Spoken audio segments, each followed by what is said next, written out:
Alright, welcome to the Dirty Casual Corner, episode 3, the podcast that holds nothing back. I'm your host, Edwin. And Sean. And today's special guest is... David! Nice to meet you. Now, David, can you tell us, just since you're new, can you tell us a little bit about yourself? What's your history with anime, video games, and... anything else? Manga, visual novel. What do you like? Well, I pretty much been reading it since I was a kid. So, like, when Dragon Ball first came out, that's probably when I started reading it, but I also read all sorts of other mangas and animes-wise. I know a lot of series of a lot of things. Alright, well, name us, 3 animes that you like your top, not really top 3, just say it. Okay, well, currently, I'll just say animes that I currently like. Fate Apothecary. Or Apotheca. I can never pronounce that name for the life of me. Apocrypha.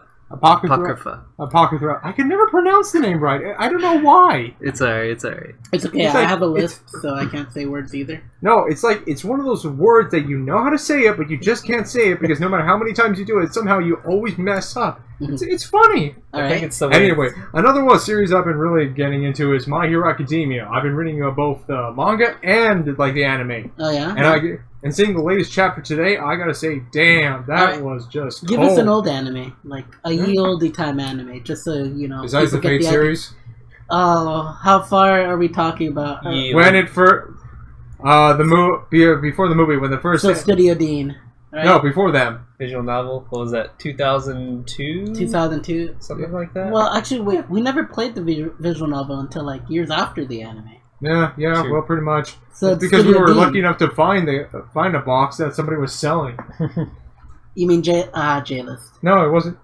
Jess never distributed it. It was someone else. J-List. No, we got it from someone else. Mirror Moon was the first translator. But we got the game through J-List because they were selling the game. I don't think it was J-List. I think it was someone else. They didn't have a patch, so they're just like... I think it was another group. That's why I keep saying. It's weird. Alright, we'll figure it out. We'll figure it out eventually, but... You have the game, we'll figure it out. It should say on the copyright in the back. No, it was from a different person. Of course it's going to say, a type moon and so and so.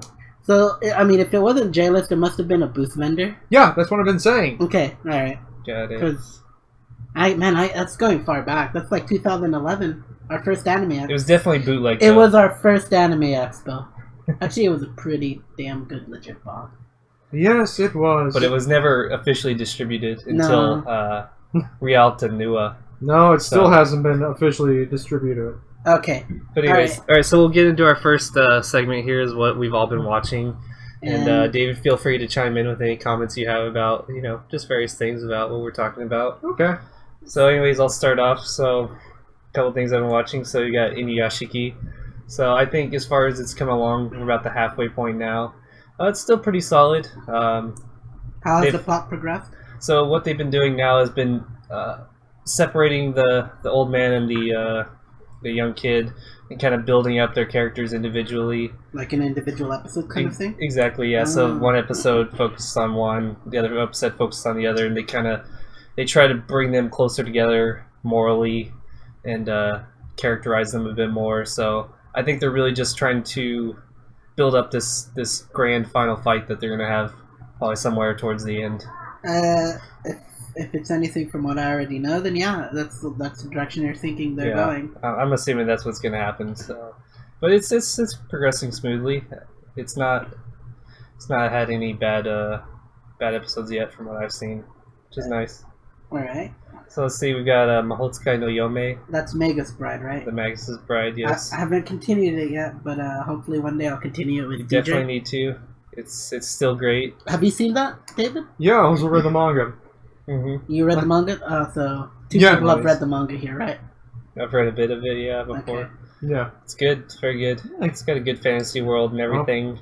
Yeah, it brings in some of those old fantasy elements of everything, like all those little creatures, like the Fae and everything, where it's not all like, modern day fairies and everything, where they're just like sweet innocent. Some of these other little guys are just not just mischief, but they're also like straight up evil. Yeah, some of them have some malicious intent. Because their standards are different compared to humans. Yeah, that's just putting it lightly. But yeah, that's the Magus Bride. I just know it's pretty. It is very pretty. I haven't continued it. Elias X Chise is the OTP of the year. How dare you say that? It's not even the end of the year. And you haven't even watched it, Edwin. You need to. No. Don't bother, man. Like, trust me. Let's not go to the whole shipping wars or like who's the true OTP or I'll kill you. Or anything like that. I'm not gonna ask what your ships are. So yeah, no, my ships is related to a freaking anime game. So I'd say that's probably my vote for best ship. But like, yeah, I'll have to get around Magus Bride to see if it's a contender. That's for sure. Well, when you do, call me. I'll still tell you it's shit. Okay, actually, I've already said it, so if I go back on that, I'll be sad. Exactly. It's all on video. Yeah, you're in a lose-lose situation now. All right. So, anyways, he'll never admit it. So as David mentioned earlier, I'm also watching Fate Apocrypha. Yeah, great series. I don't know. I have a few problems with it. I feel like besides Sig. Yes, the main character, Sig, whatever. Just how about Dollboy. I was going to say Homunculus. Yes, he's awful, and I don't know why Ruler wants to bang him so much. No, it's like frankly this is one of the issues I have about this series. Actually, it's like about how that Homunculus is just like he got rid of a few good plot points or plot material they had, like the original Siegfried. Yep. And it's just now all diving him.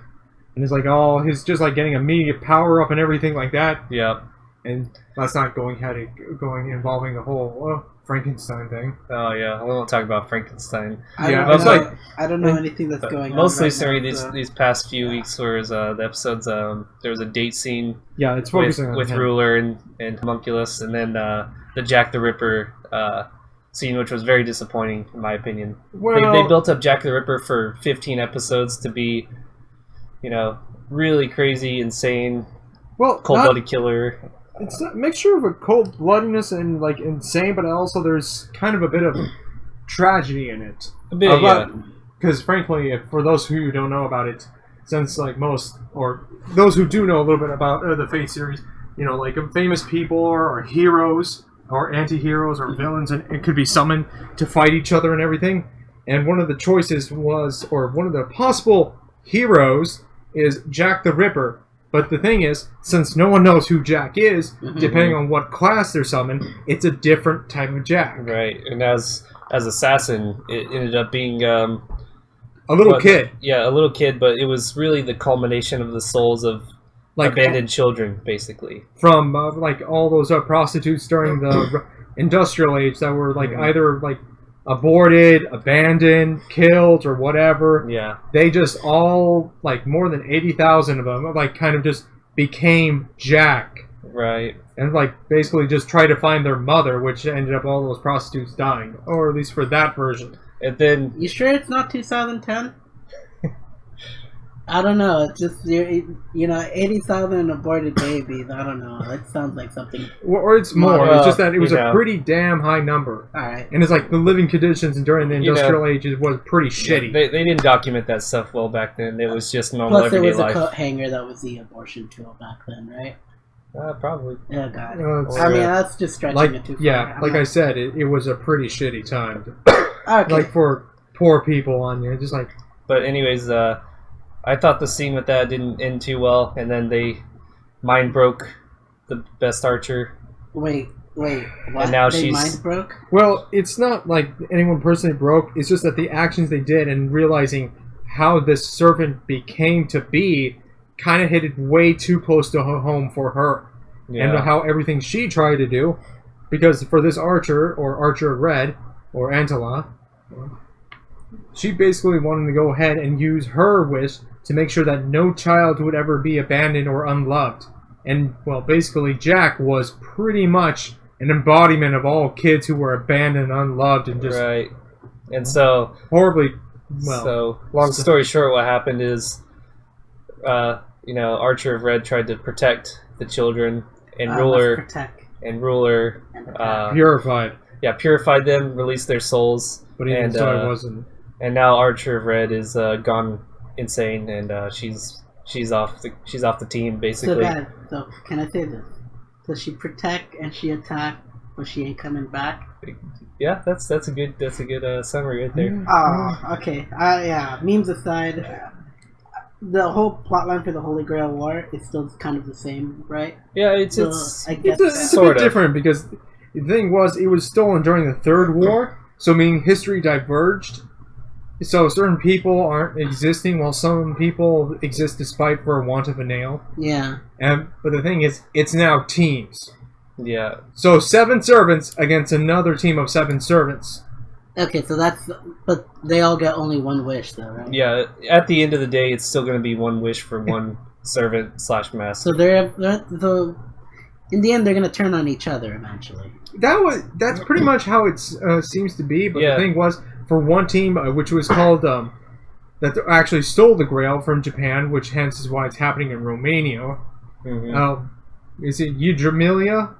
Is that how you pronounce it? That sounds about right. Yeah. Basically, they figured that instead of just fighting each other just to get a wish, how about we go ahead, change some of the rules, make it a team-based battle, and as well as like piss off the clock tower, and while giving them the middle finger and taking on their best. Like, let's make it 7 versus 7. Okay, so they almost made the route of Overwatch, except they added one more person. No, it's like they didn't add one more person. The Grail added another person because something about this war was wrong. This sounds like an Overwatch I want to play. That's That's all you think about Edwin is Overwatch. Yeah, It's give been him a time. while. He'll be talking about Destiny. Yeah, That's I've true. just been playing Yeah. Destiny. And the thing is, like, oh, hold on, we're still on anime subjects, Yes, right? Yeah. We'll diverge Well, on that later. But don't worry.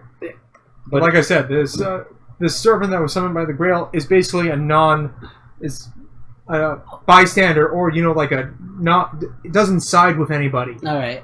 It's like, think of them as the church. Okay. Well, let's Yes, not I get into know. the story of whole Yeah, just Great like Apocrypha. Let's like not a get into meteor. it. yeah, so We got a little bit of other stuff Yeah. to continue. So on. anyways, because we're still on Overwatch. But anyways, Yeah. so okay, really quickly, I've also been still watching Shokugeki no Soma, Yep, Food food Wars. orgasms. So it's gotten into the nitty gritty now. I haven't watched that either. Nakiri, Erina's father, has now taken over Yep, the so entire academy. so things are getting worse. Things are getting bad. Worse. Yeah. Bad. So it's Horrible. getting So the dropouts are getting bigger. Well, yeah, a that bit different. Everything's it's- changing. Yeah, Right. it's not to put it in understatement, but things are changing, not just for the school, but for the town the school's in. Mm-hmm. Oh. So they're not. So the students aren't the only people who are now suffering because of this whole new change. Yeah. Something tells me sponsorships. No, it's not. Ads. More, No, more like no. forced into I don't know what you would call it. Basically, it's just a whole new ruling, and Yeah. they do what he says. He's a dictator now. Tyrant, dictator. Exactly. Yeah. Well, Like, he's got here's the- money, right? I don't know what he has. He just has a slick haircut and a big trench coat. No, And don't that's forget his Scrooge. eyes. Yeah, that's Scrooge's Stole money. his eyes. Soulless eyes. Alright.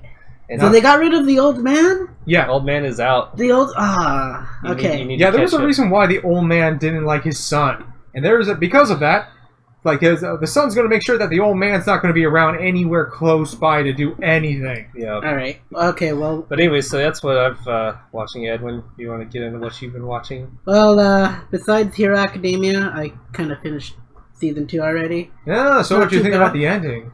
I am not going to talk about the ending, because I got disappointed.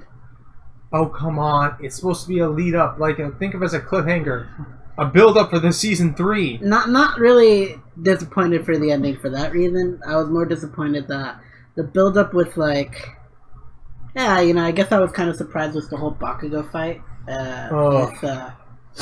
So you're gonna still defend that guy? Whatever, I don't care. At the end of the day, it's still following the same tropes that I kind of already know. It's just nice that every now and then they throw some twist and turn for me. Other than that, Yeah. it's been an enjoyable series. Oh well, I can tell you that you will certainly love what's going to happen next. Aside from let's see, just continuing off, I've been still watching Netju Susume. Things are building up in that I'm really enjoying. It's like I say, you want a romance anime that's not too in your face with romance. I think this is your show. Plus, I mean, fucking video game memes. Like they made an episode just dedicated to loot boxes. Like, oh gosh, I wish I can get this loot box item. The items are so cool, and you know, it's just like they have their way of showing like the types of people that do loot boxes. Nice. Such as the guy who Alright. plays the girl. He's the kind of person that I get by with. He's like, you keep trying until you get it. Yeah, I respect you. Alright, I've alright. wasted money. Fair enough. Alright, aside from that, I got to see the Pokemon movie sometime Oh, yeah, last week. We both watched that together. You, me, and the Ghost of Santiago watched it with us. How was that? It was interesting. It was definitely a. I like the seats.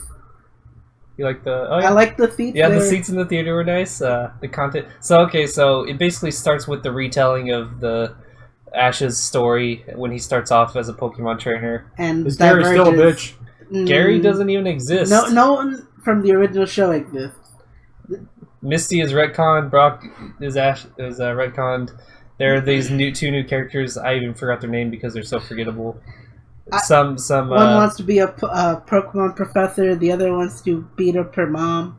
yeah. So we've got the Well, kind of. we've like got the that. new Misty, who's another girl with water Pokemon, and then we've got new Chinese looking guy with his own Pokemon, and they're not very good. He I'll has just say it. Lucario, so He does have Lucario, which that's pretty broken. In So Gen 1. apparently we got a Gen, 6 or 7 Yeah, Pokemon? so exactly. That was the weird thing too that threw me off. Is like right away, you're thrown in. You're Don't thinking, forget Gen 3. That's when the Entei were in, right? No, Gen 2? yeah, Gen 2 was... Gen 2 was Gen 2. Entei, Suicune, Yeah, that was Gold and Raikou. Silver. Yeah, exactly. Okay. So once you're thrown in, you're thinking, okay, we're starting at Pokemon. We're starting at the beginning, Gen 1. But no, they throw everything from start to finish. You're seeing Pokemon from the beginning to Alright. current.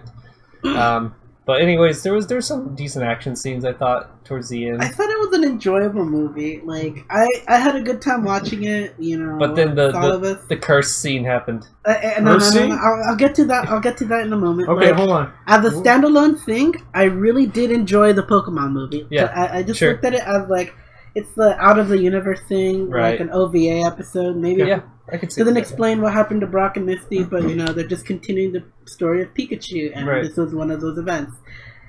I liked it for that. I'll accept that, and that's why I'm not pissed off that Brock and Misty and Gary weren't there. But they broke a holy rule for me, and that is Pokemon should not talk like people. It was a cursed It was scene. Yeah, So, before we go on, so what happened to Team Rocket? they were blasted still, off again. They were still there. They were here and there. Okay. They weren't They got important. blasted off a few times. Okay, that was so- nice throwback. Yeah, that's Alright, so let me get this straight.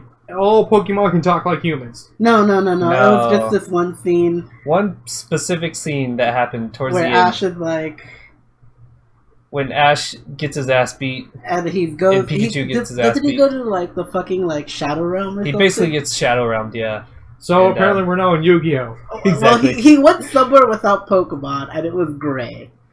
I'd say Shadow Realm fits it perfectly. but and anyways, he's getting his ass beat in this other world too, and he's basically just dying. And he hears Pikachu, and he's trying to remember Pikachu, and I'm feeling for the guy. Like, I'm just thinking, motherfucker, you better reach out to him. You better get your boy. Exactly. And the next thing I know, it's just like, because I want to be with you. Exactly. So they're From both laying. Pikachu. Ash and Pikachu are laying on the floor. Some exposition for you, staring at each other. And then Pikachu opens his mouth and speaks the human words, "Because I always wanted to be with you." Not Pokemon, not like, it was actually voiced in Exactly. English. Not Pika Pika or any of that shit. It was And the theater, in the theater. And was in chaos. People are laughing. Yeah, People are like- everyone was surprised. Yeah. There was no one who was not surprised. Like, I mean, what in the hell? All the adults there were just laughing, kind of, and like the kids were just like, either they were into it or they were just like, yeah, either wow, this is weird. either they haven't watched Pokemon enough to know why that's not something you do, or yeah. Yeah, they didn't mind. Like, But it was a interesting experience. But otherwise, I thought as like an OVA, I would say is pretty good. and let's see, not really much of an anime, but it's pretty close, I'd say. I ended up watching Thor Ragnarok with the current party I'm in right now. The boys. The boys. So I got some things to get off my chest for that movie. Sure. Just straight up, I love Marvel. I love all it's done. But I think... I hate Marvel. I don't like the comic Marvel. I like the movie Marvel. I hate the movie Marvel. It's fine. It's fine. But anyways. There's the only thing good right now of Marvel. Okay. Sure. Go ahead. Okay. So, the Marvel movie universe is like my favorite thing right now, only because they haven't slapped the fans in the face yet. But this movie, in my opinion, is probably the worst Marvel movie I have ever seen. But it's still enjoyable to watch, and I think I can truly recommend you guys. I think it's only good because it's not what Marvel usually does, which is trash. Yeah, like the movie was funny. Like I enjoyed it. Yeah, I like that it was kind of an off-spin where they focused more on comedy, but also it helped carry the story along and everything, and it kind of made it more enjoyable than just the standard generic hero action film. If I remember correctly, what kept Thor from being Thor, god of Asgard, god of lightning, was that bitch he was around with. Like, just being around humans meant he had to be a little bit nerfed to be considerate about their power levels and all that stuff, right. In case he doesn't want to break someone's arm by giving them a handshake. So, now that he's in his own realm where he can go fuck shit up, that's what made the movie good. That's why I enjoyed it. And I mean, you got a movie that's perfect in chemistry with the outer part of the actual plot. Like, the actual plot of the movie was garbage. Like, I'd say, yeah, okay, fair enough. Yeah, I'd say the actual plot wasn't very good, but I would say it was enjoyable because everything outside the plot. Yeah, like, I mean, I guess the twist that I liked about it was, oh no, they have to destroy Asgard, so you have to unleash Ragnarok yourself. So you fulfill this prophecy. I did not see that coming. That was pretty good, yeah. That was, I don't think anyone really would see that one coming. It's like, I thought Thor would, like, go full Thor, which he did, unleashing his lightning and everything, just spewing his lightning everywhere. Yeah, he did, which was beautiful. And, taking it out against Surt and everything. I mean, we saw that clip where, like, the Hulk was jumping to his face and, like, a... Oh, no, yeah, that's Searcher, right? Yeah. Okay, so giant fire demon guy gets wailed on by Hulk. Yeah, and we all thought it was going to be, like, stopping Ragnarok. But then it was just, like, him, like, smashing it, and then that giant fire demon just grabbing him, plucking him, just, like, flicking him away. Dude, what I liked about it is, like, yeah, we're starting Ragnarok, yeah! And Hulk, no, Hulk, no! Like, I mean, come on. Yeah, this is one of the few moments where you have to let something be destroyed. Exactly. I mean, honestly, Thor just wants to smash the bad guy. I bet Hulk would have actually won that fight if he had the chance. It's just, even he was upset that he couldn't fight the giant fire demon. Of course he would be upset, but him winning is another story. Questionable. Because even, it was meant to kill his sister, Thor's sister, so... And she was pretty much powered by the entire all of Asgard. Actually, maybe they could have solved the entire plotline if they just sent Hulk at Hela. No. I think he would have lost. I think he would have won. I mean, come on. Okay, also... I mean... That's the main reason... Okay, my bad. I was going to say, even, previously in the fight from Thor against Hulk, Thor was probably going to win that fight until, he got shot-collared. Yeah. So, I mean, I'd say they're about on equal level, so the fact that she was able to beat him so easily... It's really hard for Hulk to actually be Hulk in the Marvel movie universe, because he has to have someone more or less his level, and I guess that's Thor. But I mean, in comics, no one can really beat Thor. Like, they had to send him off to another planet. Well, there's been a few moments in the comics where Thor has gotten his ass kicked. I mean, and also Hulk, my bad. Hulk has gotten his ass kicked, and there has been moments where he is not as powerful as we always make him to be. Because, for example, most of his powers comes from his rage, And the thing is, like, his rage can't always go like 24/7. Right. No. Yeah, It kind of burns out. Yeah, we saw that in the movie too. You know, like whenever they're just talking in his room and everything. Well, Hulk, You know, he's not always raged. Yeah, Chill Hulk is actually pretty cool. That's what I really liked about it. But Yeah, he had no some one good really banter. does that. Yeah. He had good Yeah. banter. I mean, there was also in the comics where the Hulk got his ass kicked by Plus, I thought who was it? Oh yeah, Zeus. Yeah. Oh yeah. No, wait, he did. Yeah, Or do you mean Odin? Zeus, god of thunder from the Greek mythology. Yeah, it's just okay, because Marvel doesn't do Olympian gods. That's DC, so that's Well, that's what throws me off here. When did this happen? I don't know. I'm not really into like DC or Marvel, but I know what happened since it was on Death Battle that they talked about. Oh, it's Death Battle. No, they talked about things that actually were shown in the comics and everything. And it's like, Hulk went against Zeus and he lost. I don't know. Okay. I haven't. I need to check this because I haven't. I'm not a big fan of Death Battle because I feel some of the things they do is ass pulling, and I mean, also why would you have Harry Potter versus who again? No, in Death Battle they make sure that their facts or information is very accurate. They don't try to make it like personal feelings, like saying, "Oh, I like this guy and he should win instead." I still okay, like But there's still probably concessions you have to make though. Yeah. In certain situations. I don't like so Death Battle for personal reasons. it's kind of like the old GameFAQs character battles.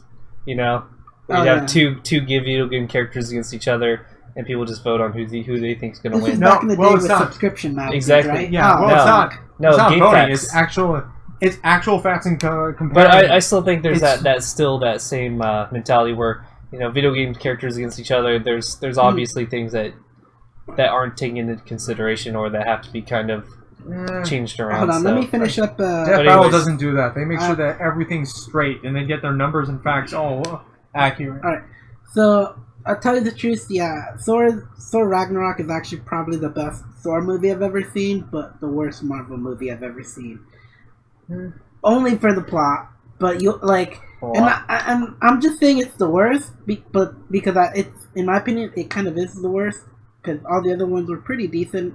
You had a plot to kind of pull you in, keep you there, and in this one it's just one of those movies you can just relax and chill, enjoy, and there's success in that. There is success in that, but I wanted a little bit more, and that kind of left me butted with there. All right, well.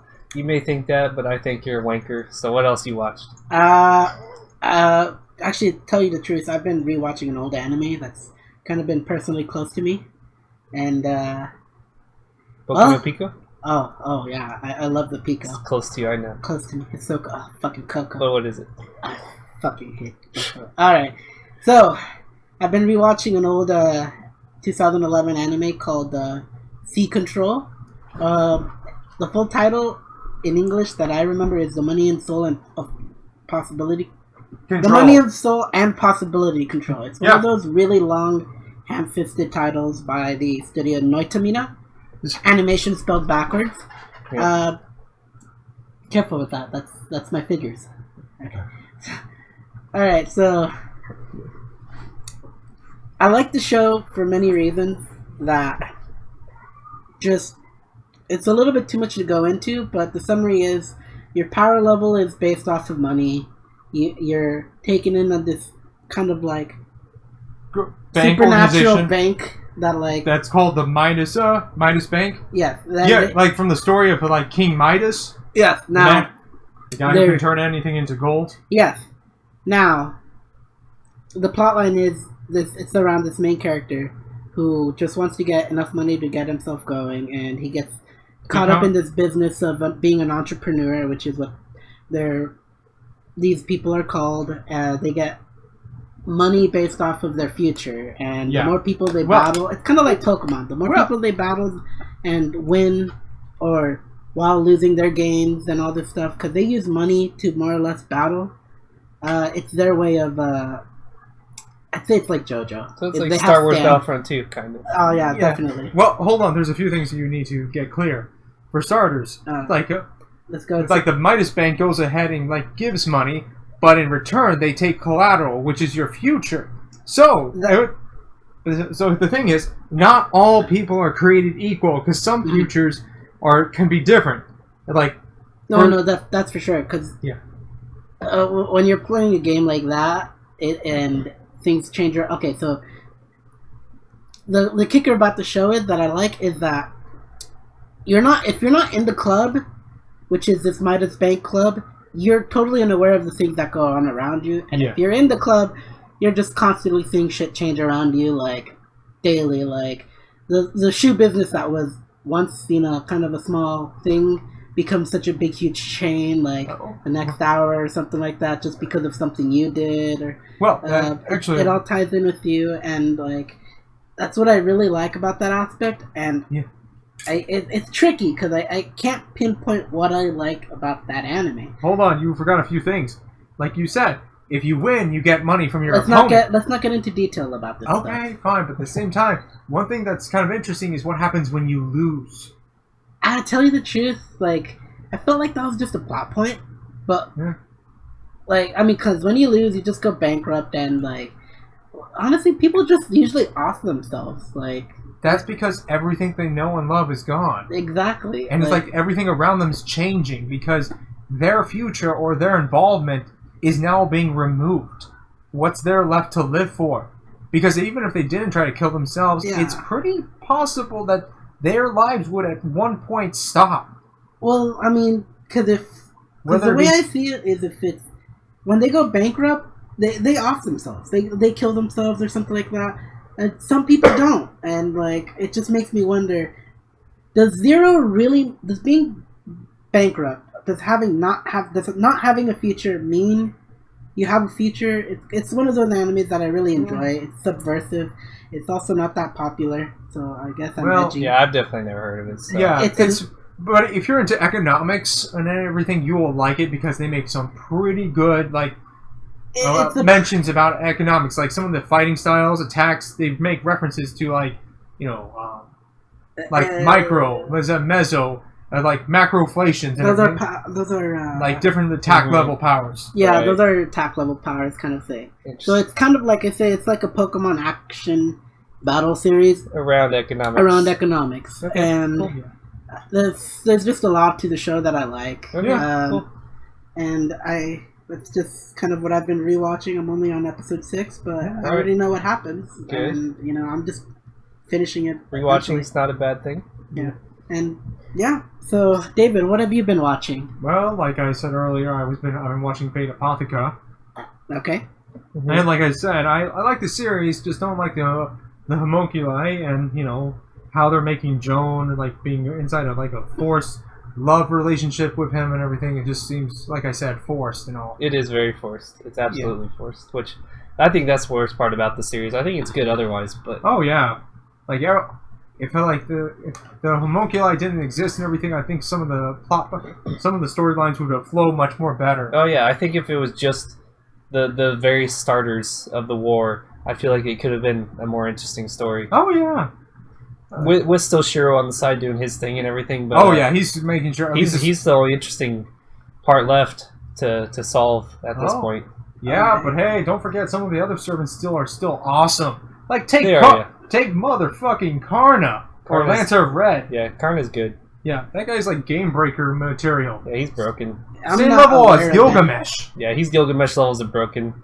I'm not aware of any of these characters, so I have no. Just think about Gilgamesh, except he's not an asshole. Exactly. I'm sorry, that's what made him the best. But he was broken. This guy's cool, man.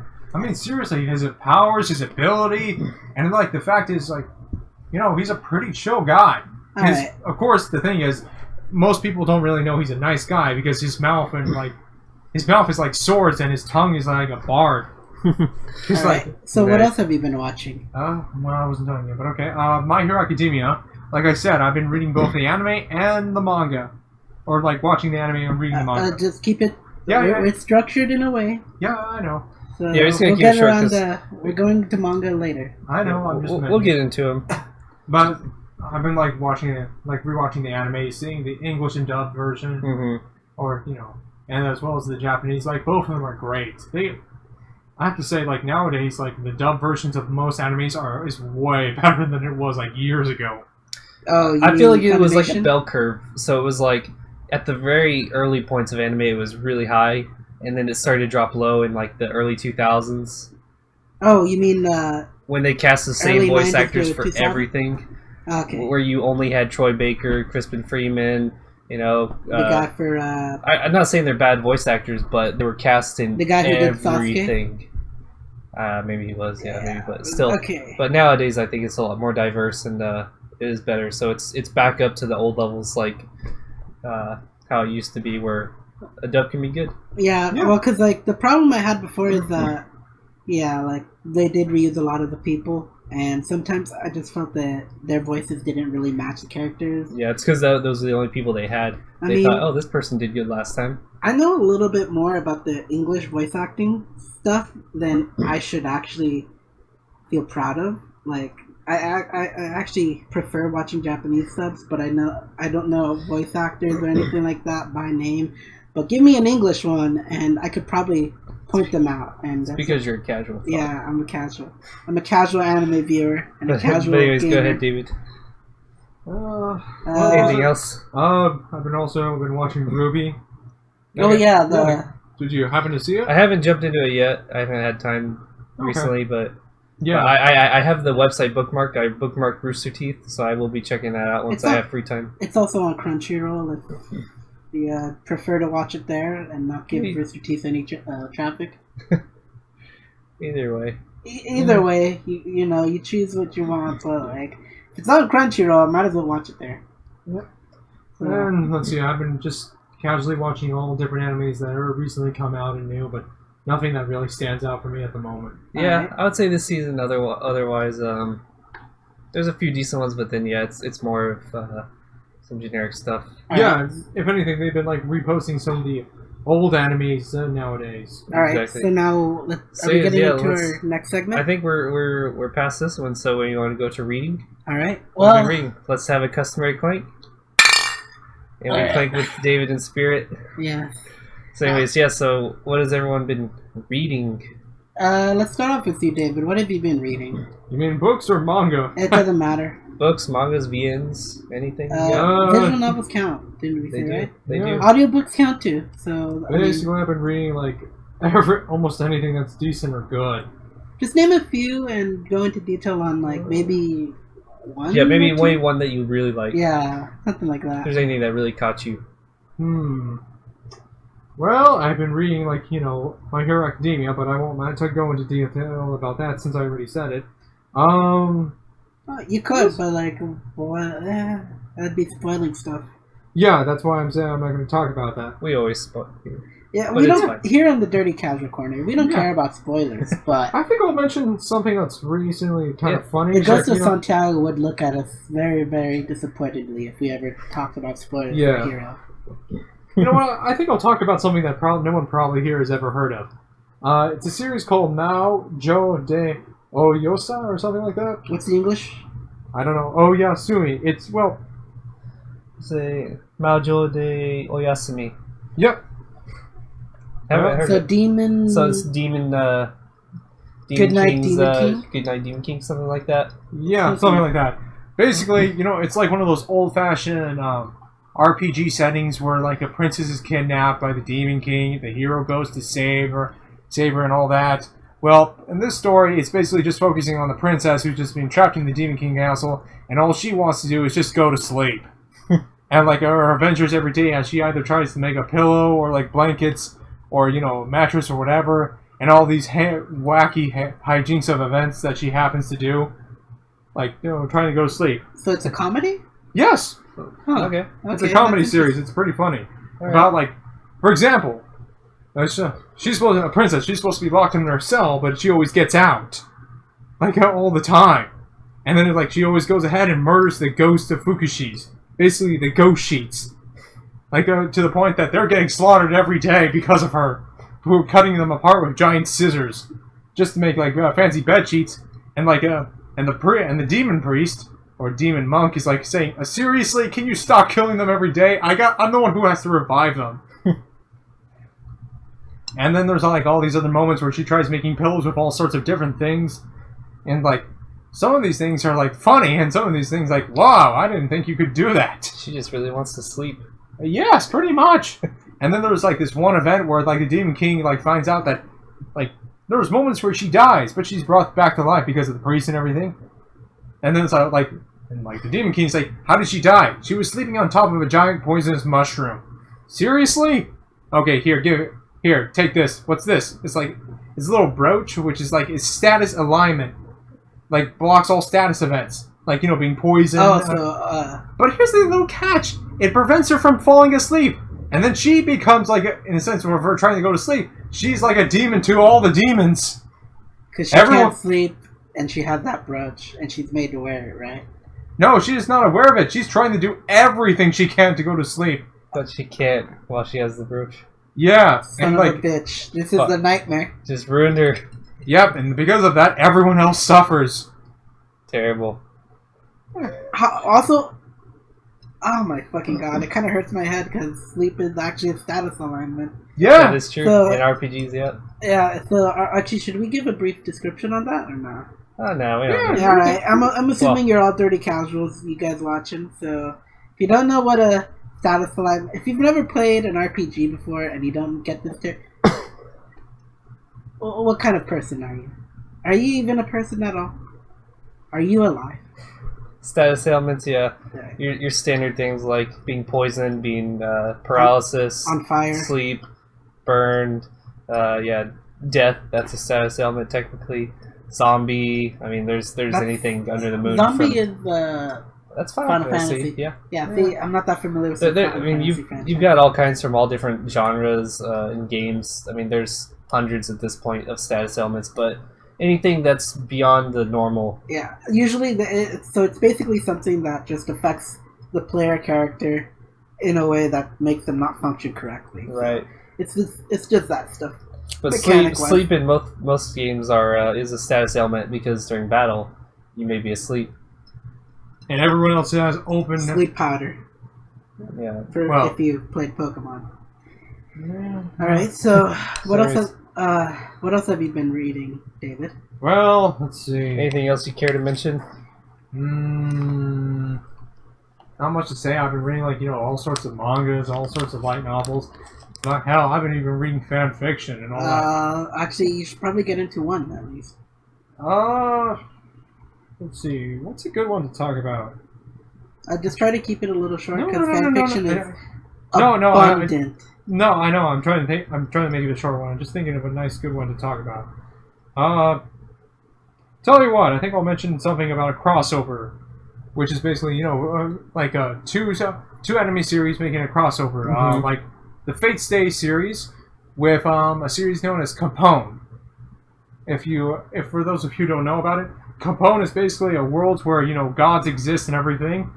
Yeah, which is Campione? Probably. Oh, yeah, I was about to say Campione. Yeah, okay. I fucking hate that. Now I know what you're talking about. Yeah. Okay. Oh, I know. I know Campione. I hate harem series, but it's okay. The Spider-Man sex scene. What legend. Wait, but anyways, that's a thing? It happened in the anime where the main character was on top of the main love interest in a very Spider-Man-esque pose. And it was very sexual. It was very, very funny. Well, basically, in this crossover, it's just basically... Tobey Maguire's Spider-Man or the new Spider-Man? It doesn't matter what Spider-Man, it was Spider-Man-esque. Just know that. The upside down hanging? Not quite. Okay, then that's something else. Right, as I was saying, so basically, it's just, it's Heaven's Feel of Shiro, who's basically, about to destroy the Holy Grail. Problem is, they, a lot of things were happening at that battle, between Rin and Sakura. They using the second true magic, and there was the Heaven's Veils magic. Bottom line is that everyone, or Shiro, Ilya, and Agramyra, it's we're transported to the, what do you call that world? Campione, world, and Shiro kills it. And it's Agramyra is considered a god. And what happens when you kill a god in that world? Don't you gain their powers? Yeah, you gain their powers, right? You gain a power from said god, and you become a god slayer. Yeah. So Shiro, in his final moments before he was about to die, becomes a god slayer. So it's him, adventures of him in that new world, like trying to get back Yeah, to like his world. I never even finished that anime because it was hot garbage. Yeah, I know. Don't worry. Like the writer's pretty good on it. So, but I mean, I guess maybe a crossover could be better, but I just don't like the series. Yeah, like, I know. Everything about it just I don't like, so I just avoid those kinds of genres. You should. No, it's just kind of interesting to see As like Shiro fighting and facing like gods and everything. Okay, so that honestly, I gotta give them credit for coming up with fan fiction ideas. You know, those are definitely something. Honestly, I remember going into fan fiction once upon a time ago, and now I look at it with disdain. Yeah, well, most of the time it's often garbage, but you get decent writers who actually take series from different others and cross over to that actually function. Or they forget to post at all. Well, they're busy with lives. They're not getting paid. I know, that's my point. Alright. Except the ones lately that have been using Patreon. Alright, so Sean... Oh! Wait, one more. It's... Last one. It's a crossover between My Hero Academia and Persona 5. Are you sure that's not forced? Yeah. Okay, look. Basically, it's called Thieves Can Be Heroes. For those of you who have played Persona 5, you're pretty much aware of how the story starts. But here's the catcher. Instead of the MC from the game, our protagonist is Izuki Midoriya, who's basically... Wait. Izuki Midoriya. Are you talking... Is this Deku. a crossover with fucking Hero Academia? Didn't you hear where I said a crossover between Persona 5 and My Hero Academia? Okay, because all I heard was Persona 5 and I kind of zoned out on the other one. Yeah. Well, basically, it's about... Deku is now the MC in Persona 5, and here's the thing. It's pretty much happening in the same timeline when he would normally meet up with All Might. So, basically, he's not going to get, one for all. Oh, so he's just a pleb. What? He's just a plebeian. I don't even know why you're using that term, but basically, it's just during the same timeline where the main My Hero Academia will begin. He's now in a different area where the MC from Persona 5 is. And so far, both worlds have merged, so basically everyone has a quirk, so all the lovable cast you know about Persona 5 all have quirks and everything. Wait, I don't like it. Okay. Persona 5 is too close to me. Yeah, okay. Okay, right. too close to you, it sounds like a good thing. We'll keep it at that. So, Sean, what about you? What have you been reading? Only thing I've really been reading recently was Doki Doki Literature Club. Oh, fuck you. I need to play that. You do need to play it? You can't talk about it now. I won't. I'm not going to say anything in specifics. If anyone... well, I would say you should play it. You should read have... it, because it is free. It is a free on Steam or just by itself. You should definitely play it like I will. It's free. It's on Steam. If you have a computer, you have no reason not to get it or play it. Exactly. Even if you're just a dirty casual, even you two can have fun. Natsuki is best girl, but anyways, it was also, just a fun fact, it was made by Dan Salvato, who, if you don't know, he's a Super Smash Bros. Melee modder. Well, modder, essentially, he's a big figurehead in the community. Mm-hmm. He made basically the biggest tournament mod that exists, 20XX tournament mode, which is what's a lot of tournaments are played on nowadays at the highest level.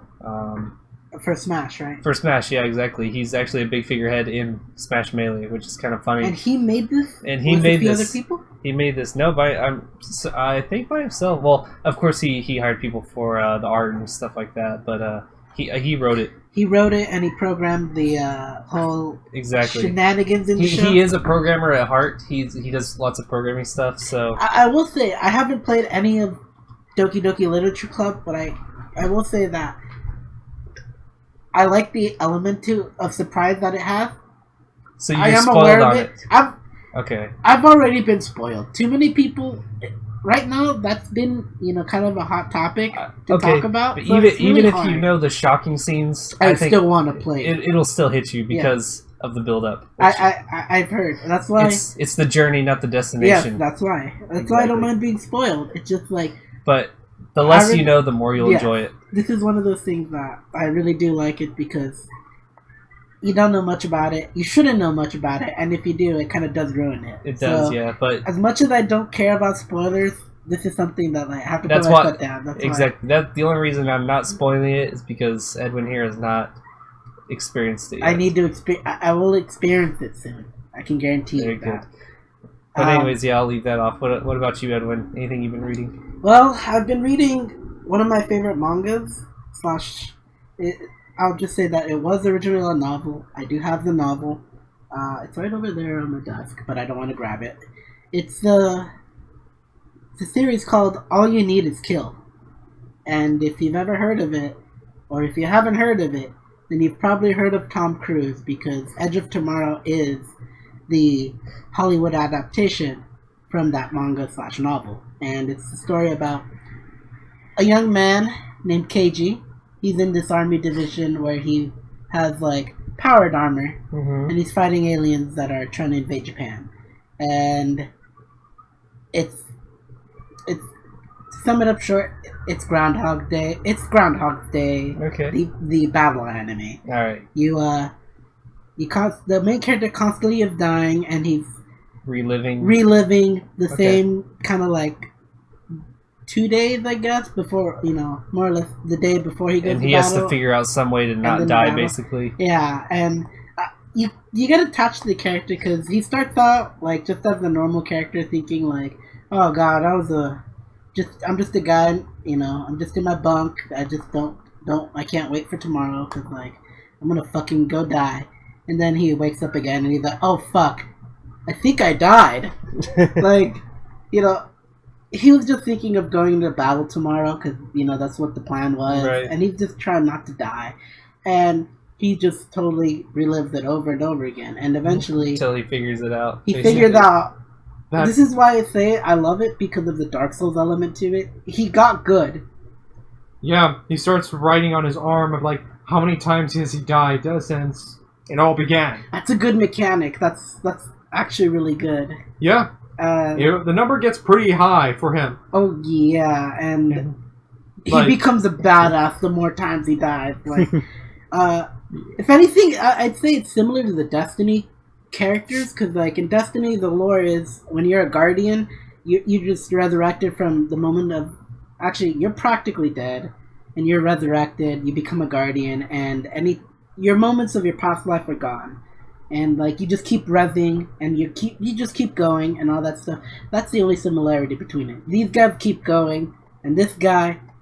Man, this motherfucker has seen shit that would probably make people put a bullet through their skulls. And he has to deal with it and go through the motions every day. Yeah, and that's something admirable that I really like. Yeah, well, that's because even if he puts... Best girl is in it. That's because even if he puts a bullet in his head...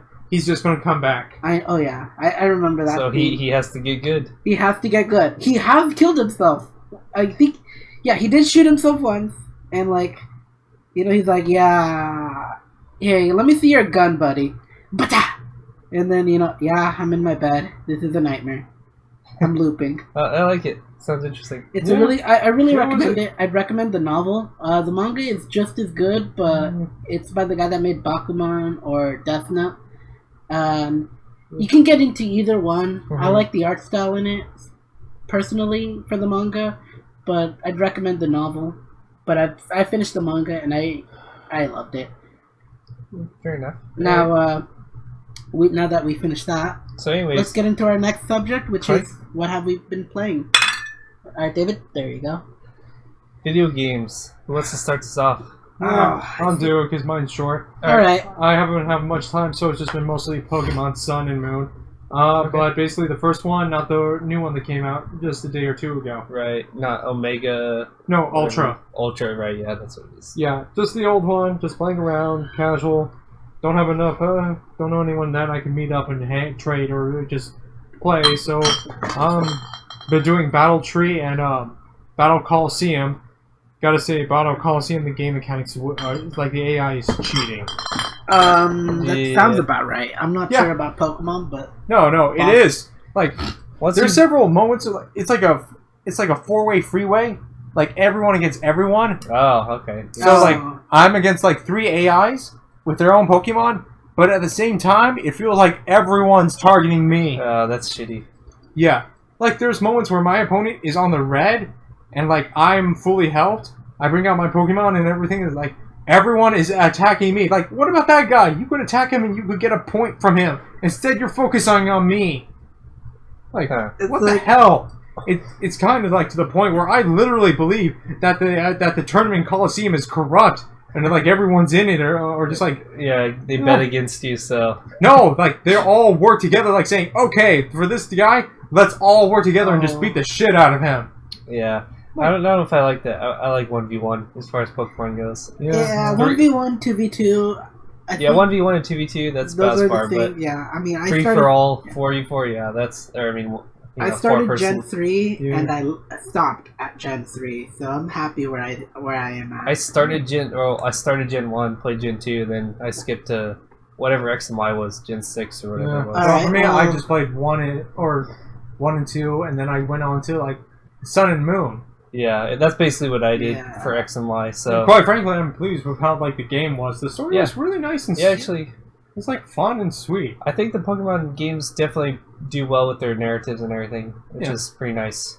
I mean, I like how different it is now compared to what it was back then, but like it's more dynamic, but it's also I like the simplicity of the old days. Yeah, I mean, tell you the truth, like I can only play it on an emulator and at like 4 times the speed because the original Pokemon game did take they were a dirt long slow. time. Yeah, they were. Yeah, well, until you got a bike, but even then, that was slow.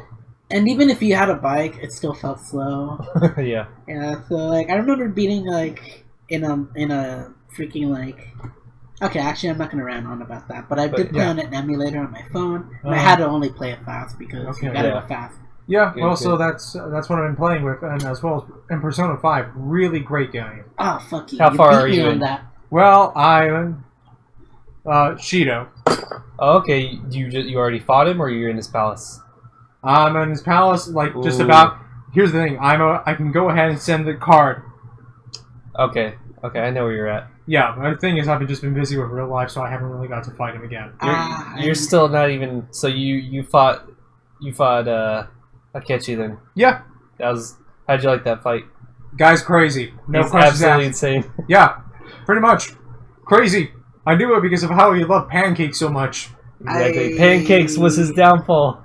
It was because of the pancakes we were saved. Exactly. We won because of pancakes. I feel like I will. I feel like I should get him some syrup. Just anytime you're playing, we won't spoil it for you, but just watch for pancakes. And syrup. I will keep that in mind when I play. But I won't go further because there's lots and lots of spoilers later too. So you're not done yet, but there's good stuff ahead. Oh, I know that. Thing is, like I said, real life's been kind of busy now, so I haven't really got a chance to sit down and play. You probably only got like maybe 8 to 10 hours left at most. Right. So you're pretty close to the tip. Yeah, I know. The tip. That you're right at the tip. Yeah. Yeah, well, it's pretty good. It's gonna be awesome because I maxed out my strength, confident, so I can go ahead and get personas that are stronger than me. Yeah.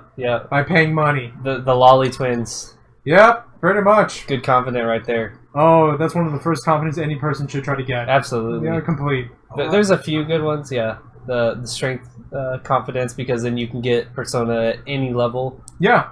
Even like you could be level 1 and you can buy a level 99 as long as you have the money. Yeah. Do you romance these kids? No. Okay. They're just it's just confidence. Like like how much they can trust you and you can trust them. Oh, so the social link thing. Yeah. Okay. But they call them confidence instead of social links. Okay, see. Because you're a thief.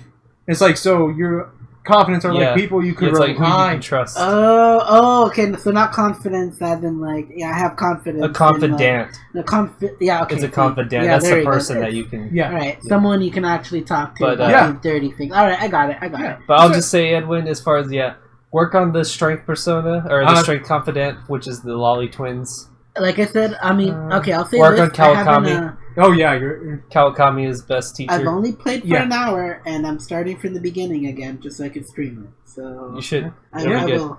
I'll give you tips on the way. Also, here's the thing: talk to everyone. Like, I know it's annoying and everything, but talking to everyone gives you a better idea about the world you're in and how things are functioning. Yeah, that's a good thing about Persona 5 is that as things move along, all the NPCs' dialogue change. Yeah, I noticed that. No, I mean, it really, really changes. It's very dynamic, and it really gives you a sense of what people are thinking, how the world is and stuff like that. And, like, it's how- really well done. Well, to tell you the truth, the only thing I actually really know for sure about Persona 5 is that if it wasn't for Catherine, we wouldn't have had this great stylish game. That's not... Possibly. I Possibly. don't think so. I think it's like... The thing is, when Persona 4 was over, everyone was wanting a Persona 5, and they even made, like, that trailer years ago, that, like, I mean, really years ago, where they just made a short clip of that chair. The chains on the floor, yeah. Yeah. And that question, like, saying, you're a slave. Do you want emancipation, or do you want freedom? And then it's just like... Yeah, it's interesting how I'll give you my reasons for why I think Catherine is the building block to what makes Persona 5 great, is that the core systems of the game are based off of what Catherine was built off of, and that was more or less in what's the company that Atlas. That's more or less Atlas's like I could debate experimental kind of like, we want to make this new game, and honestly, I just say all on the aesthetics.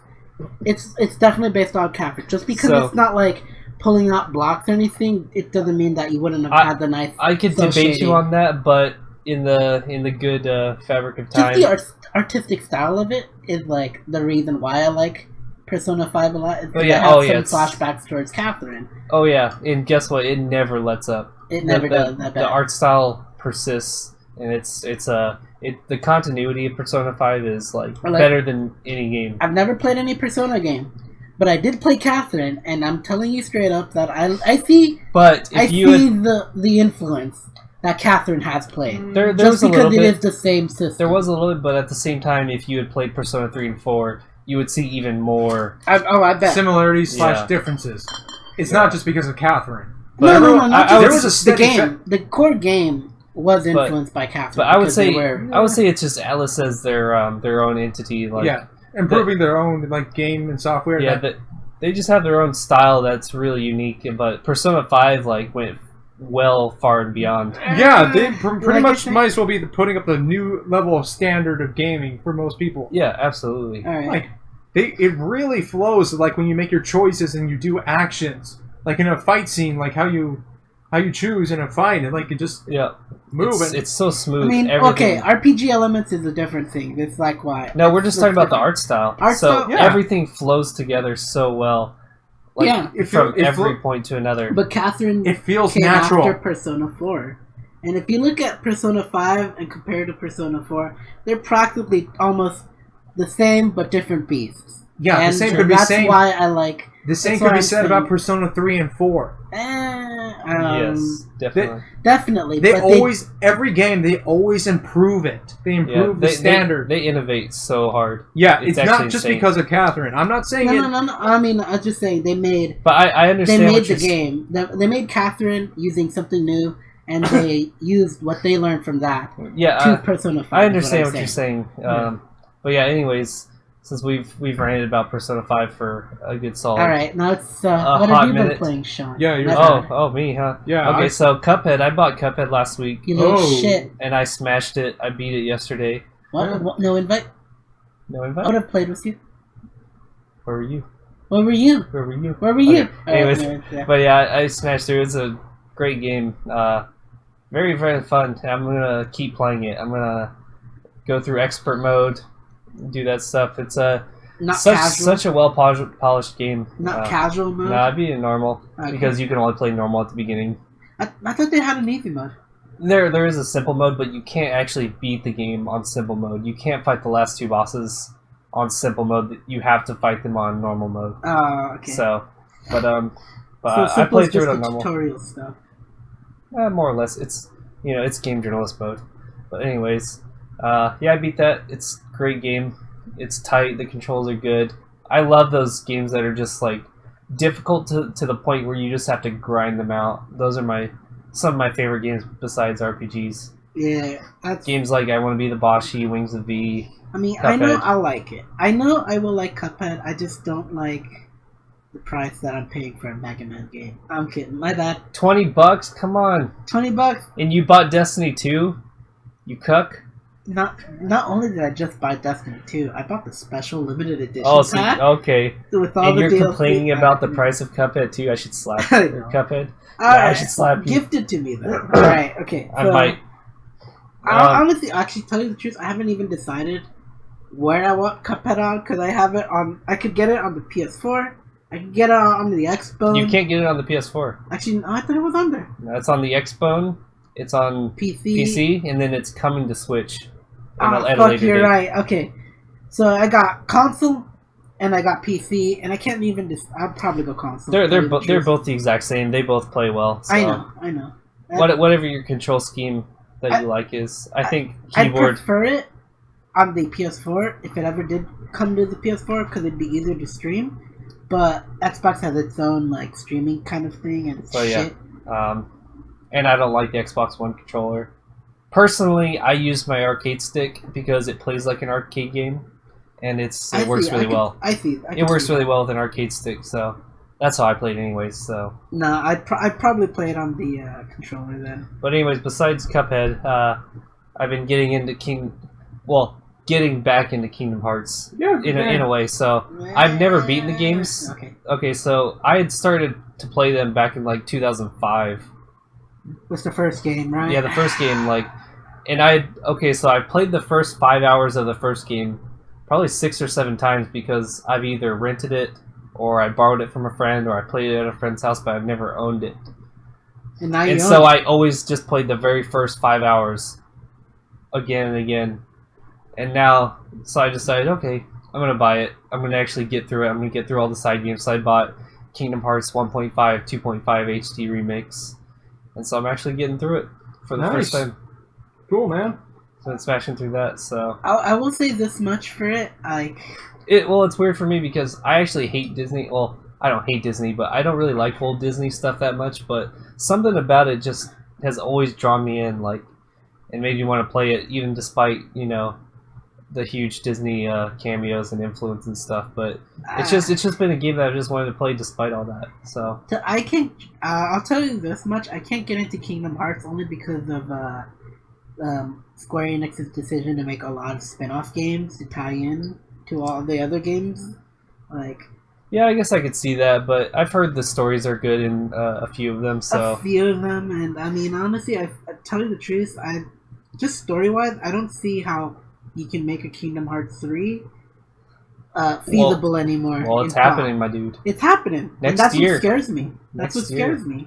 But yeah, hopefully, maybe by the time Kingdom Hearts 3 comes out, I'll be caught up, and then maybe I can get into that. So that'd be interesting. Yeah, definitely. I just don't like Kingdom Hearts. But yeah, I'm still in the early parts. I still haven't even caught up to where I've already played through a bunch of times.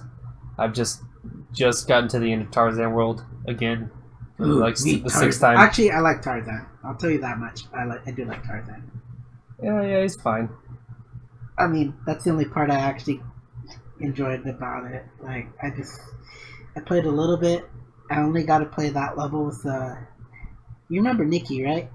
Yeah. Okay, so I got to watch that a bit. I even played a little bit of it. Oh. And then I ended up Adams. Adams. And then the last time I ended up seeing her and play Kingdom Hearts, I ended up I ended up watching her fucking fight Kairi 100 times. The Kairi, what's his name?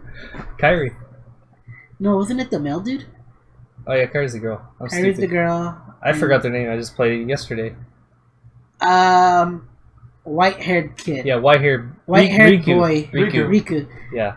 She's just the fighting Riku over and over again, and then I feel bad for her. Even I didn't stand a chance, but I got pretty far. I think the biggest problem was whenever she was fighting him, HD Remix didn't exist, which meant no skippable cutscenes. And right before you fight Riku, you have a good 4 to 5 minute cutscene every single time. So if you Kairi's a princess. So if you die, I didn't know that. Yeah, so if you die in that fight, you'd have to watch. You have to watch the 4 or 5 minute cutscene every single time. Yeah, that's kind of what I really. I remember that. Yeah, I remember that, and I gotta. That fight was really ridiculous, and I barely managed, and still lost. But I don't have that much of a solid impression But yeah, of liking Kingdom Hearts But just yeah, from those experiences. but yeah, I still have a lot of Kingdom Hearts to go through. There's like 6 games in the HD remix, so I've got a lot to smash through. How did that work? I thought there were okay. So there's 6, Yeah, so 2 main games and then 4 spin-offs. yeah, so exactly. There's 1.5, which is a 1 kind of like remaster, and then 2.5, which is a 2 remaster, and then you've got 4 spin-off games in the HD remix. So there's once you open the game, you got like 6 games in there to all go through. Because I know there's DS games, so Yeah, I think, are those in there, or I don't they remember the same? I don't remember which of the DS games were put through, but I think at least one of them is in the HD remix. Okay, so but they've made them HD and beautiful, right? Something like that. Yeah. I haven't touched them yet. They improved the graphics and everything in the gameplay. Yeah, and put it to big screen and all Yeah. that. So I also think they kind of fixed some of the whole like you die here, you have to go back through all Did this. they fix the skippable cutscenes? Yeah. yeah, you can skip cutscenes in HD remix, which is a godsend. Okay. Oh, yeah. So yeah. Like I said, it's better now. They listen to the complaints and actually improve them. Which is nice. Which is why I've actually decided to play that than rather just play the PS2 versions. So. Yeah. But yeah, that's all I've been playing. Dave, or about you? No, Edwin? it's Edwin. Edwin. All right. What the hell have you been playing besides Overwatch? Well, you see, I've taken a good long break from Overwatch for the past 2 weeks because that's a surprise. It is a surprise, but you can't really blame me because right now I've been playing a lot of video games, and if it isn't obvious now, I do have a PS4.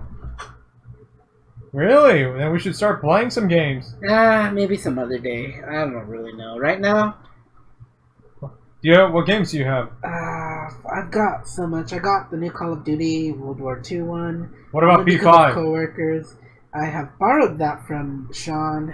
I've only played like an hour, and I'm restarting from the beginning just so that I can start streaming it, which is so much easier on PS4. By the way, like Sony gives me the option to stream to YouTube directly, and Xbox doesn't. So that's what's fun about it. I do have the Senran Kagura Beach Peach Splash. That's something I'd like to... I can make a separate video on why I like it and why it makes me feel uncomfortable. Because it's so eye-catching. But they're all under 18. But hey, if you look past that, it's a really fun third-person shooter. And it's a really wacky game. I really like Senran Kagura. But let me see. What other games have I been playing on the PS4 that isn't Bloodborne? Because I love Bloodborne. Or Dark Souls? Nah, I actually haven't touched Dark Souls on it. PC's Dark Souls, I guess. I'm not gonna get Dark Souls again. Yeah, I don't think they're gonna make any other more Dark Souls after 3. No, they're not. That's unfortunate because they. Yeah, it was only a trilogy. Okay, so aside from Senran Kagura and Bloodborne and Persona that I've been playing on the PS4, I did have an opportunity to test out .hack GU, the new GU series. Looks interesting. Yeah, I was thinking about getting that. Yeah, you're a major .hack fan. Yeah, the minute I saw that on the PS4 on GameStop, I knew I was gonna get it. So I was surprised that like it took me like a week to figure out that the store had it, and when I saw it, well, there went my money. Besides that, I did get to stream a little bit of it. I'm trying to figure out the microphone headset and all that stuff so I can talk in it. I will say I did pre-order the HD Shadow of Colossus game for next year. That's not coming out for a while, but yeah, I'm till getting that February, I think. But I got it, and I'm gonna make my mom play it. You're gonna make your mom play it. Yeah.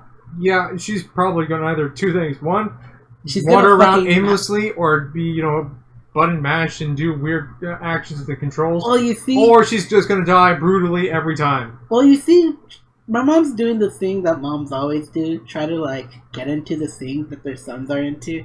Really? So I thought I'd start off easy with a game that kind of doesn't,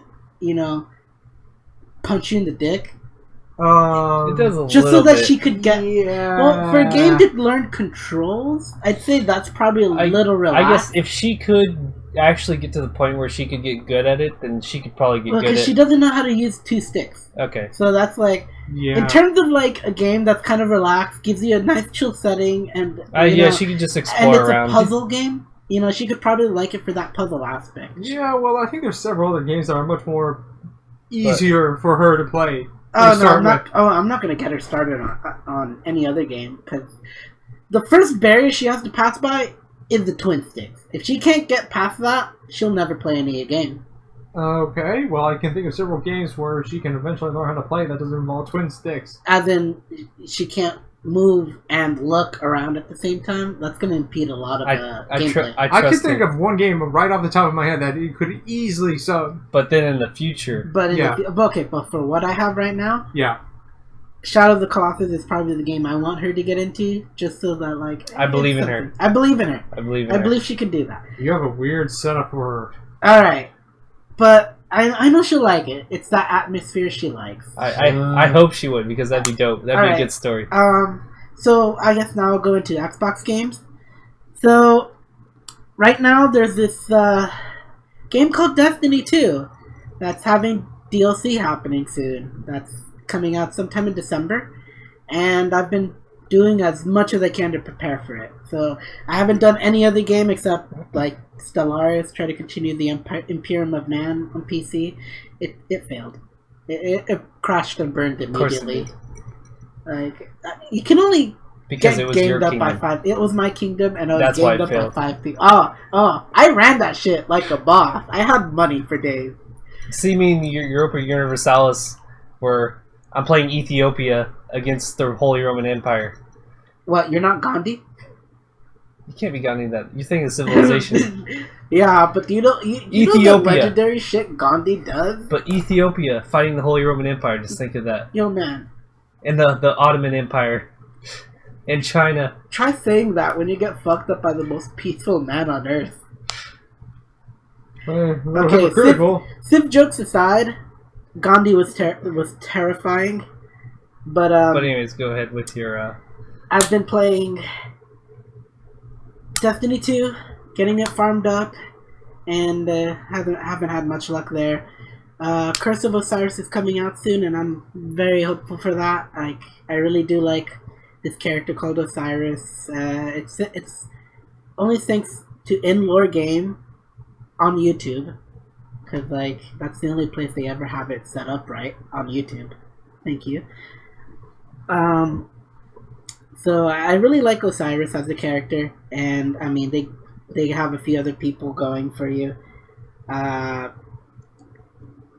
mean, it's only like a 2-minute trailer that they showed you for it, just to give you a preview of the new Destiny 2 content coming out.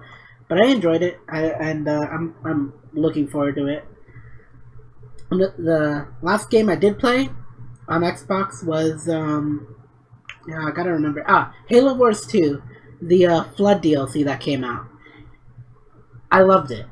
So I bet you did. I loved it because the entire time I was playing with my younger brother Alan, and he and I just had a bunch of banter for the past 2 days, just trying to get through the level on Heroic, and unfortunately I have to play him now tomorrow, all of it on Legendary, and it was a pain in the ass to fucking beat on Heroic. So I'll give you a plot summary on the Flood DLC. It revolves around two brute bros, an older brother and a younger brother. Older brother's totally like, yo man, we got the boss's orders, we gotta do this, and yo, where the fuck are you going? Get back here. His younger brother doing his own shit. You know, I love that kind of character dynamic. It gives you two flavors, despite it being kind of like a flavorless Tony Buck kind of like, how do I say it? The story's not that amazing.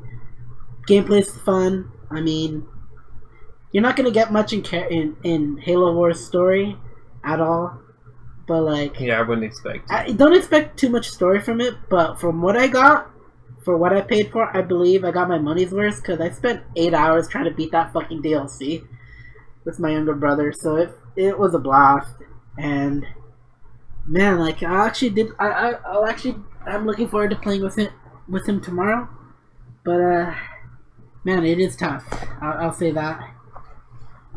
And fuck, I've been playing a lot of video games. Let me see. The last game I did play.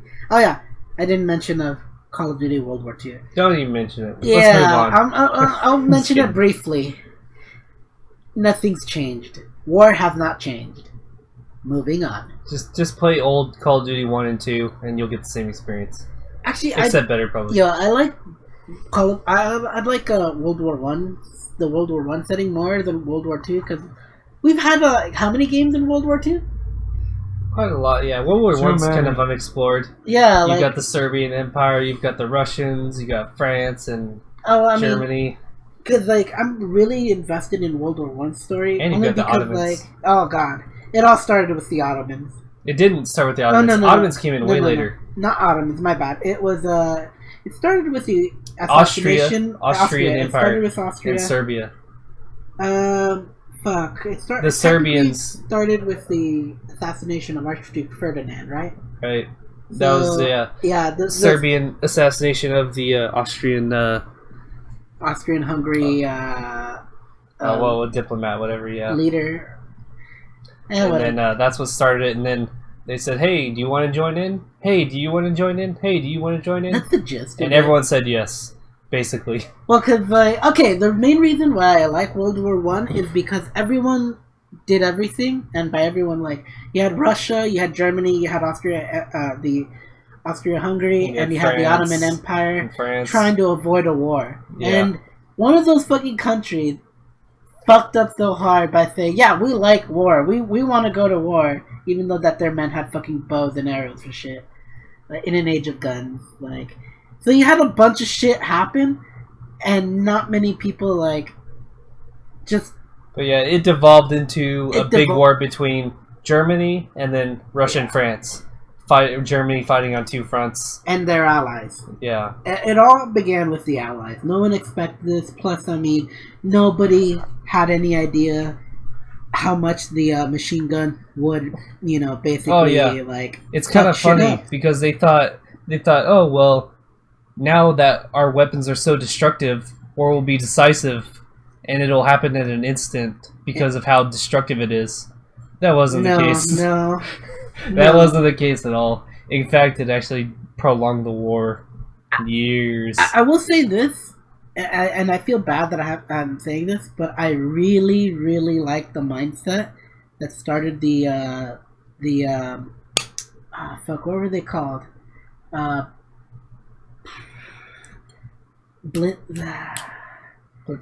No, not Blitzkrieg. What country? Germany? Germany. It was one of the German troops, the special forces that they had, that were we're just specialized units meant to dive into fucking trenches, take it out, or die trying and succeed. Yeah. I just can't remember the name for them. I forgot. Yeah, and it worked really well against the Russians. It did work really well, and then it didn't work well against the French because the French were actually industrialized and Russians were not industrialized. So no, Russians kind of had the worst of it in that war. Shit. Russians lost the war against Japan just a year earlier or something like that. Yeah. Well, fucking Japan was crazy. They fought like madmen. Yeah. How can you fight against that? Your emperor demands you to die! Yes, sir! Oh my god. These guys are crazy. But anyways, yeah, we're going on a tangent. We're going on a tangent. On World War One. So you had Germany do this. And then you had somewhere in the UK, let's try to make a very slow-moving but very scary vehicle. Yeah, sounds good. Yeah, and I love World War One compared to World War Two. I like World War One too. Yeah. It's interesting. Okay, so yeah, Call of Duty, it's fun, but I wouldn't recommend getting it if you're not that much of a history nut like me, or if you don't like shooters, which is I don't like shooters that much, but it keeps me coming back, man. I don't know what it does. Every once in a while, for me, a shooter's good. Yeah. I play almost no shooters nowadays, but every once in a while, every 3 to 4 years, there's a shooter that I'm like, hey, that's pretty good. All right. I think we're done with what we've been playing. Video game, yeah. So I think we're going on to news. All right. Don't have much of news, but let's get our subject linked. All right, we're clanking. So we're going into news. So who wants to? You want to start us off because yours is short? Yeah, mine is pretty short. So right now, GameStop we'll bang kind of through had these. a leak earlier about some sort of subscription service for used games. So the idea is kind of like a Blockbuster thing. You know, you go in the store, start the subscription, and you grab a game. You go home, you finish it, go to the store, trade it in, grab another game, and go back home. And But only for the used games. only for used games, I guess. I see that's a good thing. I mean, it can be decent because every once in a while there's a decent backlog of used games that they have And at if some of you're- the stores.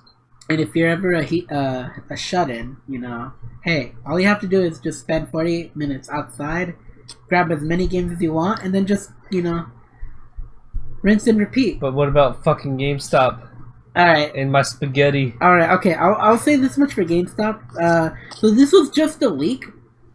Yeah. It So it's doesn't not really official. It's not an official thing. Plus, right now, GameStop has put like kind of like they're postponing the subscription because they kind of haven't really finalized what they want to do with it. So Right. you've got a few things going on. But if it's gonna be like kind of like Blockbuster, you know, from what I know about the details, 6 months subscription that you slap down. Any game that's used, grab it, finish it, return it, and in that window, you're still good. I like that idea. You know, It's decent. for X amount of money, it's the decent thing. It's decent. The only other rental thing I've ever done in my life was GameFly, and I only did that for like a month. Actually, If whoever remembers GameFly, I do. Yeah. Is I it do. still good? I that was literally probably 2005 that I did it, Like, and I didn't like it. Really. they're still around, I think.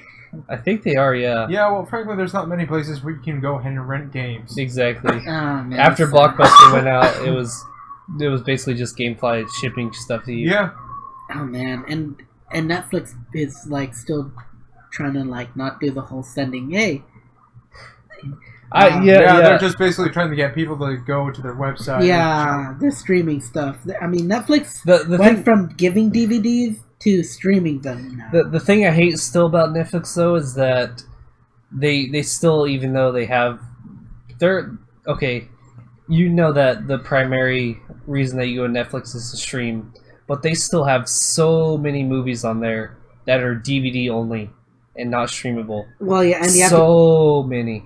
they used to back in the day. You could ask; they were all together. The whole Netflix subscription and streaming was together.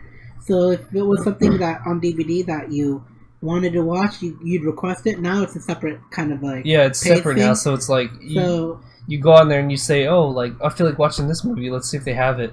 And it goes, oh, you can only rent this as a DVD. yeah, and you pay a separate fee basically Come to watch on. it. So Just instead of put it it- being just- together, Just put it on streaming. Everyone just wants to stream nowadays. it costs money to stream, and I see why they're doing it. It's because of things that they want to do with, like, licensing with, movie companies and stuff like that. I will give Netflix this much: they're doing pretty smart on anime, and They're I doing want, alright, yeah. and I hate Except some of their translations are so fucking bad. yeah, some of them are, So bad. Like, And I how want- could they be so bad? and I want Neo Yokio season 2. Shut the fuck up. Hey, Kill yourself. hey, I'll kid you not. I like that show only for satire reasons, but it's still much more better than Jaden Smith will ever be. But he made it. He wrote it. He didn't write it; he just acted in it. He wrote it too. He co-wrote it. Well, then surprisingly, he actually managed to succeed in something. But anyways, I'm giving Jaden Smith too much credit. You are. That's But- why you need to. That's But why I you- really wanted more from Neo Yokio, because I already invested myself in these characters, and like I did find it shouldn't have. humorous. I shouldn't have. You shouldn't I have. shouldn't have. But I'm giving it this much credit. I actually enjoyed Neo Yokio. Too much credit. Too But much anyways, credit.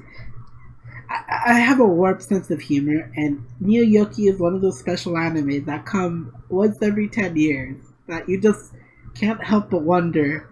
It's like a shooting star. It only happens. It's like Haley's Comet. It only comes like once every 40 years or something. Fair like enough. that. It's like that. Speaking of Neo Yokio, there was just a quick anecdote for me. It's like my coworker. He likes he's very new to anime, but he likes it. But his girlfriend generally hates anime, and he's trying to get her in anime. But she liked Neo Yokio. They watched it together. I recommended it because for some reason she liked Jaden Smith, and I said, "Okay, watch Neo Yokio." Okay, and she liked it. So Neo Yokio. Just because we're anime enthusiasts, there's things I don't like about Neo Yokio that doesn't right. But you know what Sakuga is, right? Relaxed, chill stories, basically. Sure. You know, K-On! Is kind of a Sakuga. Yeah. It's called Slice of Life. Slice of Life. There you go. Slice of Life stuff. Like, you know, that's what Neo Yokio is. And if you're into that kind of anime, you know, of course you'd like it. But there's better stuff out there. Exactly, and that's why my coworker came to me today, and he said, "Yeah, my girlfriend liked that show. Like, what else do you think would be good?" And so I gave him a list of things that I thought, okay, these are slice of life-ish enough where it's not, you know, like fantasy, sci-fi action stuff, but maybe she'll get into it, you know, that kind of stuff. K-On! Or Lucky Star? No, like Planets or like Spice and Wolf. Huh. Or, you know, stuff like that. You know, just like kind of on the more casual side, or not casual, but more peaceful side, you know, not stuff that's like action-y, but still kind of anime-y and has a just something unique about them. You know, stuff like that. Bakano, Monster, you know, things that are not high in the fantasy regard, but have some fans or some slice of life type of things going on in them. So maybe it'll work. We'll see. So I'll report back with results if his girlfriend likes them. All right, that's true. All right, so man, we went on a tangent for Netflix. But basically, GameStop is having this whole subscription thing, and like it either will be whack because it's GameStop, or it'll be the greatest thing that has ever happened to GameStop. So only time will tell. I've got another news thing, which is I already talked about Curse of Osiris and everything. So for Destiny, that's out. But BlizzCon, I am aware of what's happened to BlizzCon. Overwatch has had like a new trailer for Reinhardt, and they released the trailer for the new hero Moira. And just because I haven't played Overwatch doesn't mean I have not known who this character is. Like, I'm not that excited for her at all. Like, why not? I thought you would be. I am not a healer character. She's both a healer and a damager. Yeah, that's... Oh, Mercy can be a damager. Yeah, Mercy has the... Mercy has damage. Shooty bang bang. Yeah. People look down on you when you just only are the damage. So... honestly, support role is kind of a role that I don't like filling unless it's Symmetra or by force. And even then, like...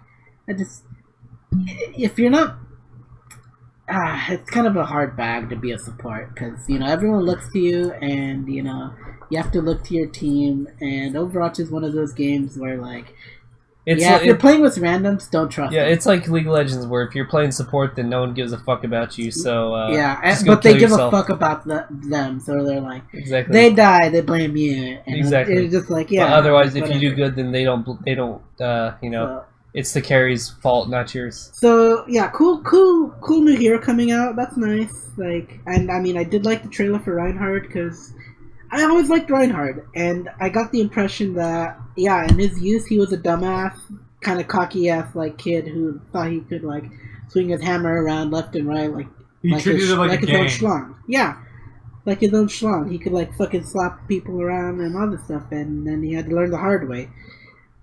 I like that character. But I will say this, Blizzard can't write for shit. They used to be able to, but nowadays I really question they're too watered down. Like, their writing nowadays is so bad, but their old writing was But I'll give them credit.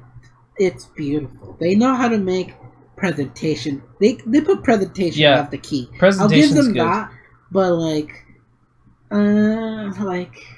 you know, if you're gonna go that hard on like death stuff, you know, and the dire situation of it all, you needed to have a little bit more blood. Like, you know, Reinhardt lost an eye in that trailer, you know, and whatever. I'm just being picky at it. Last thing for Overwatch, I guess. is there is a Junkrat figure that might be coming out. I'm not sure if that's a thing, but I did see it in the BlizzCon stream, so that was kind of fun. Okay. And that kind of ends Junkrat's ugly. I love Junkrat is not waifu. Junkrat is my waifu. He has a sensitive side. May is waifu. Fuck me. Even though I have her fucking Nendoroid. Of course you do. It's the only cute thing of May I will ever accept because Fair enough. I don't like May.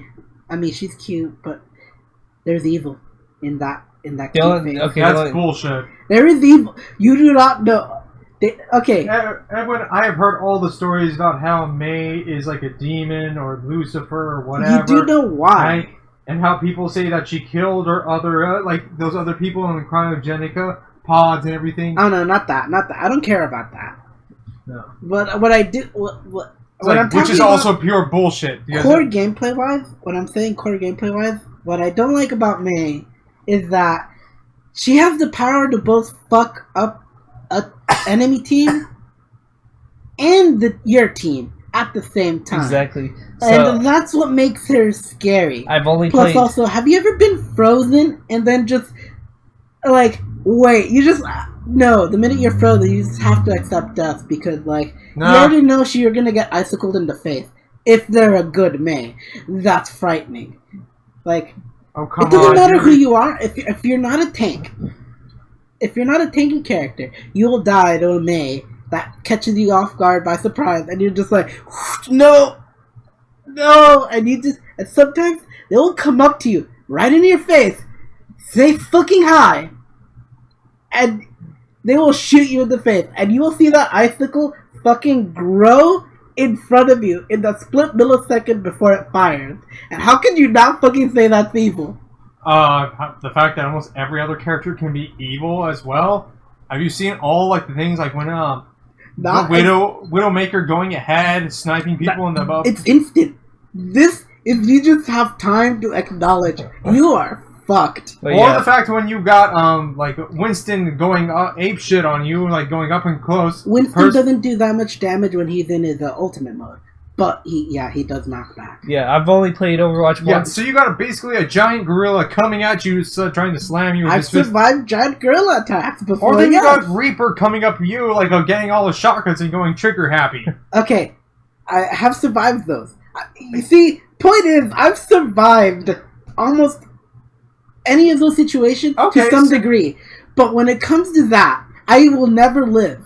I have never lived once when it comes to a good May freezing me and being that cruel. Like, there's nothing more crueler than just watching them freeze you, wave the high emote at you, and still have time to shoot you in the face right before you get out of the freeze. It's evil. It's totally evil. You just... No, frankly, I think it says a lot about you that you're able to survive everyone else's ultimate, but a May can kill you or traumatize you. It says a lot about you. It's a personal experience. I've never survived a May assault. Yeah, you might want to get good. Besides her ult's not that bad, but I just know it's for sure I'm dead. For sure. I have never gotten out of that. Yeah, you might want to get good. So, what about you? What news do you have? So news, I have a lot of news topics. I'll bang through them and then we'll comment on them shortly because I have quite a lot that I've noted down these past 3 weeks. So, yeah, you're a news guy for right now. I'm the news guy this week. So EA, Electronic Arts, our favorite game company or game publisher of all time. Our total favorite. We support them 100%. So they shut down Visceral Entertainment. I support that too. Which, rest in peace anyone who liked Dead Space. You're never going to see another in your life. It's over. It's gone. And now they bought Respawn Entertainment. So what the fuck is Respawn? Titanfall. Oh. So rest in peace, Titanfall. Have fun with your microtransactions out the ass and your shitty business practices. Okay, but that's not even the big thing that EA is doing, right? No, well, yeah, I might touch on that later in my rants, but anyways, yeah, EA always is something to talk about. There's a button the video games companies like totally what you shouldn't do. Right. Yet they get away with it. They do get away with it. Okay, I'll say this. I mean, it's because they have more money than anyone else, basically. Yeah. I mean, well, That's why they get away with it. you see, they're kind of like the manga industry of video games. It's a machine for them, and if you don't meet their standard, you're out. Oh yeah, yeah. If you don't meet the standard, if you didn't sell 10 million copies, well, see you later. Yeah. We're going on to the next franchise that we can milk. Yeah. See, and unlike manga, you know, games are a little bit more critical, and if you fail in something, we gamers know, and we will not touch it, or we will backlash at it, and it's bad. Either way, I'm surprised EA has gotten this far with their business practices. Yeah, It just means they have money. It's making the money, so they've gotten far. Okay, what other shit has they done? So it was kind of an interesting thing about Sony is doing a thing now where PlayStation trophies can be redeemable on the PlayStation Store for money, basically, if you sign up for their rewards program, their trophy rewards program. But the only bad thing about that is it's not retroactive, which means all the trophies you have already gotten don't count towards that. Good thing I got a PS4 now. Exactly. So if you got trophies now, you could actually get essentially free money towards new games using that program. But if you've already, platinumed half of your games in your PS4 library, all those platinums have gone to waste. And if you had just waited until the rewards program came out and then you platinum, you would have gotten free money. Well, I mean, I guess you could say you're much more better than everyone else because you got them first. But I True, mean, but no one will care yeah. at the end of the day. The only people who care is, hey, I was able to buy a game for free because I got all these trophies, essentially. And the people who spent, the hundreds of hours before that to do it. I probably wouldn't care about it. But yeah, it's still an interesting service, though. I think beyond the retroactive bullshit, it's an interesting service. So if you actually play games to completion, many of them you can actually get money towards other games, which is pretty cool. I kind of want to know a little bit more. If I got a PS4, I mean, I might as well learn this. Yeah, they have a whole metric out for it where it's like, I think getting 10 platinum trophies gets you something like $10. All right. And then, a certain amount of bronze trophies gives you so much money. A certain amount of silver trophy gives you so much money. So basically, you're just, as you get trophies, you're building up credit towards other games. All right. To buy. So, which is kind of interesting, but yeah. But still, anyways, so at BlizzCon, you mentioned BlizzCon, so we've got... new hero, new trailer, and... WoW Classic was announced, which is that. huge for the old school WoW Classic gamers like myself who want vanilla WoW.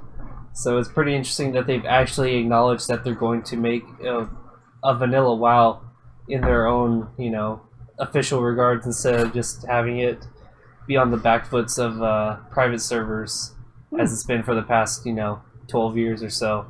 They haven't released details for it, but they did say that they are doing a classic server or servers at some point, so that's pretty interesting. So maybe we'll be able to play vanilla WoW again maybe in the next year or two, so that's kind of an interesting thing.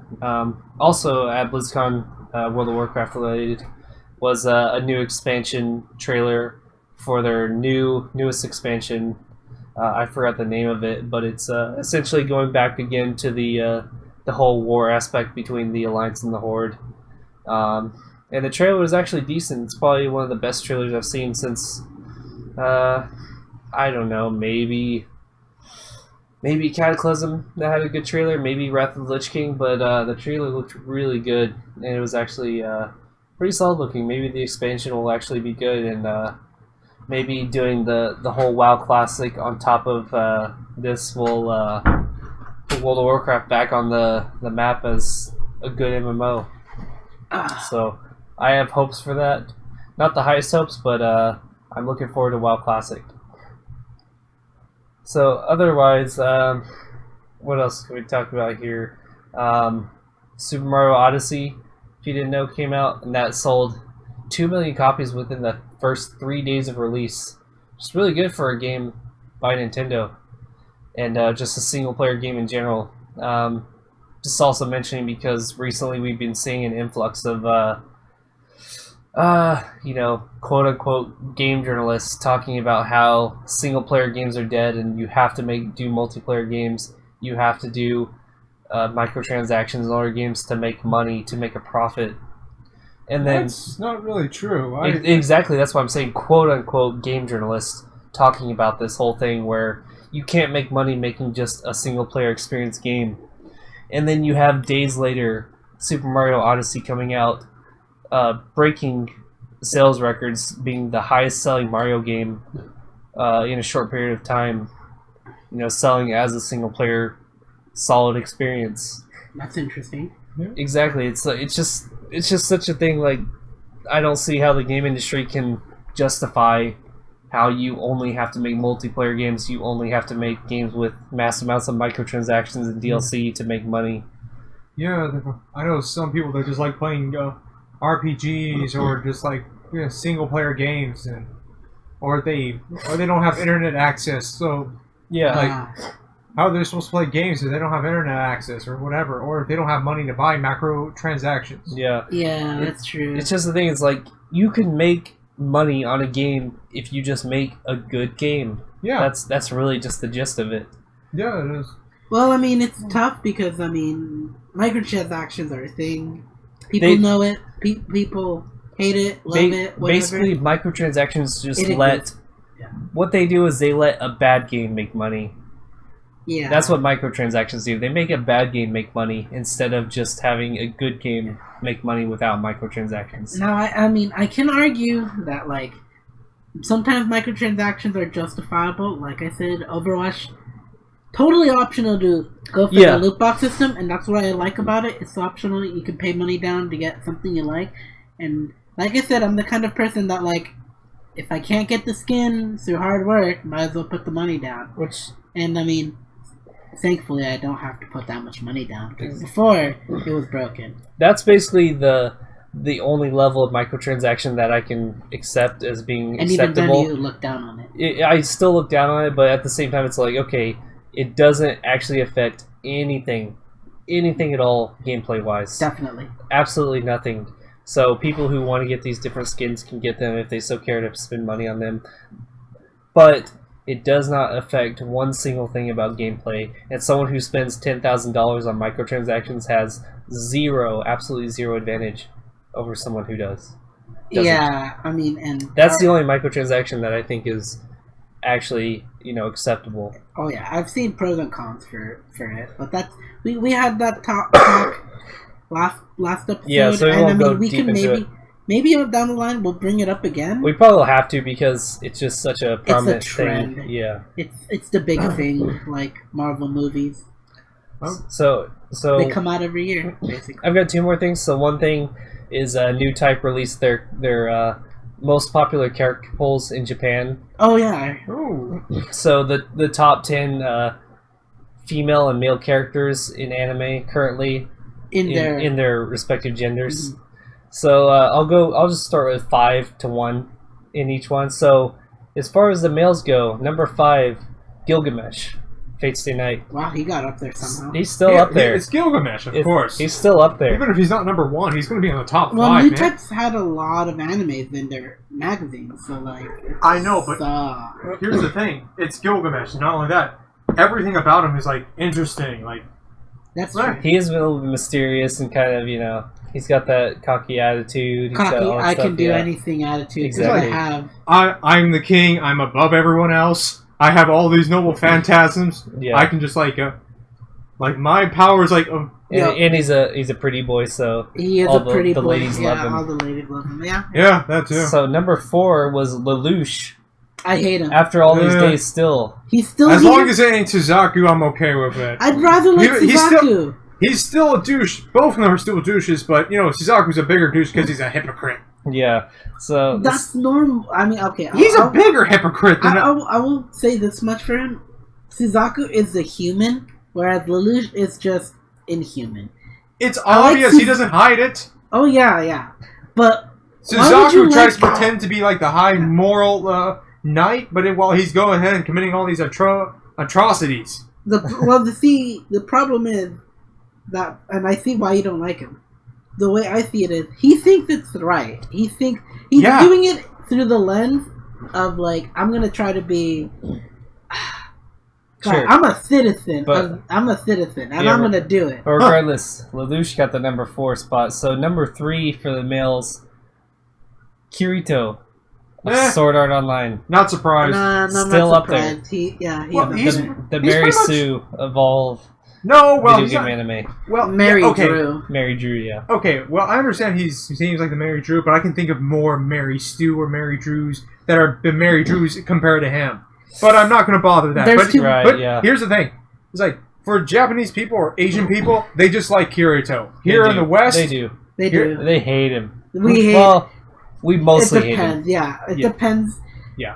I just in the East, he's loved by all. In the West, it's, most people either like him or hate him. Yeah, it's Yeah. 50-50. It's either you hate him or love him. But, Yeah. I see that. Okay. but anyways, number 2 from the Fate series, Emiyashiro. How the fuck is he Back up number there. 2? He got up there to number 2 Yeah, that's pretty. It's not of surprising. most popular male characters. I don't know. When people are killed, they die. You're telling me that made it? Oh, come on, Well, man! we're You've talk- seen the okay, series of how okay, he grows into like both like in fighting powers Okay, and abilities, let me- and his personality as a character. Go. It's like, well, we all know he's a flaw. But hold on, let me give some sort of context. So this is specifically because of the Heaven's Feel movie. Fuck. Exactly. That So explains it. that's why. Okay. That's why Okay. he's up there. Okay. That's because it was separated specifically Emiyashiro from Heaven's Feel movie 1. See, that's And now all he's the number 2. explanation I needed. Wow. I was about to go on a tirade at that. Okay, Yeah. and Why? that's number 2, and, And number one. 1, can anyone even guess? Also from Fate. Archer. Exactly. That's it. The same character, Same guy, but in the but future. better. Who are you? Archer I am is- you, but stronger. Or more jaded, cynical, or Yeah. whatever. Archer was the number 1 most popular male Hey. of most recent times in Japan. There's a lot to like about Archer. I mean, honestly, yeah. Although I'm kind of in the mindset of the only reason he did Unlimited Blade Works was because he needed to get his younger self in line to be a hero, so he became the bad guy. That's my justification. Which one are we talking about? Which route? I said Unlimited Blade Works. Yeah, No, during that time, he was literally trying to kill himself by killing Shiro. He to was. He to was. create Yeah. a paradox. So he could not have to live out Yeah, his terrible life. he was going to try to erase his entire existence. Because he hated- but I feel like he baited himself to do it because I feel like he knew he was gonna fail. Maybe in a way he did, He but knew. it's hard to tell. Yeah, that's one of the reasons why people like it, because it's kind of open-ended interpretation Yeah. about it. I guess that's why You I don't liked you don't it. really know if that was maybe his intended result or he Or if actually he- was trying to change Yeah. history. But anyways, let's go to the females. So Alright, number 5 from ReZero. Who is it, Edwin? not Rem. It is Rem. Fuck you, I hate her. Oh, come on. You know there's a reason why there's a meme about her. Of course, it's Rem. It's Rem still exists. Not everyone forgot about her, Fuck even though you, the Rem. characters I hate her. forgot about her. Japan did not. Japan did not, but she should be forgotten. She's trash But Why is Anyway. she trash? because she's not, because it doesn't take 2 months for you to love someone. it can. Well, If it's actually, true love. it's not even true because the guy was not into her to begin with. And there was more to it. There was we more all to knew it, it. but But like, anyways, as a disservice to all of Kimono Friends fans, in number 4, Serval. Serval has the number 4 spot. Actually, I don't mind that. Still in the top 5, respectable position. I'm kind of impressed Kimono Friends made it up there. It actually is a little bit impressive. Well, it's a popular series, man. And our mascot, Grape Coon. Exactly. We've got the Penguin and Grape Coon. We still love you, Grape Coon. We love you, Never Serval. forgotten. We love you, Serval. We love you, Grape Coon. So, anyways, the top 3, All right. surprise, surprise, Number 3. are all from the Fate series. Oh, who knew? Is Saber in there? She may or may not be. All right. Number 3, Jeanne d'Arc Legit. from Fate Apocrypha has hit Yeah. the number 3 spot. She's a really good character, and everything about her is pretty nice. I think, yeah, by Is it- herself, she's yeah. good. It's just that whole, like, forced romancing that's really kind of With bad. the homunculus, yeah. Yeah. But if they, took time to explore it, slowly develop it, then it probably would be good. Or if it was just by herself. But yeah, I think she is an interesting character on her own regards and everything. Oh, yeah. That's why she's in the number 3 spot. Now, number 2, right up here on the screen in the bottom right, in her glorious self, that is Saber, being pierced by the gay bulg. Ah, the gay bulg. The greatest of bulgs. But Saber from Heaven's Feel Movie 1 has hit the number 2 spot of most popular female characters. Not surprised, it's Saber. It's pretty much Type Moon's cash cow. Oh wait, this is number 2, right? This is number 2, yeah. Yep. Saber's been in the top 5 probably for like 10 years at this point.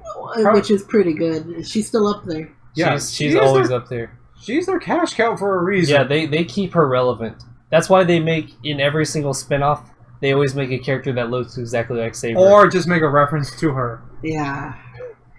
Because that's their moneymaker right there. Saber does have my heart. She does have a special place in here.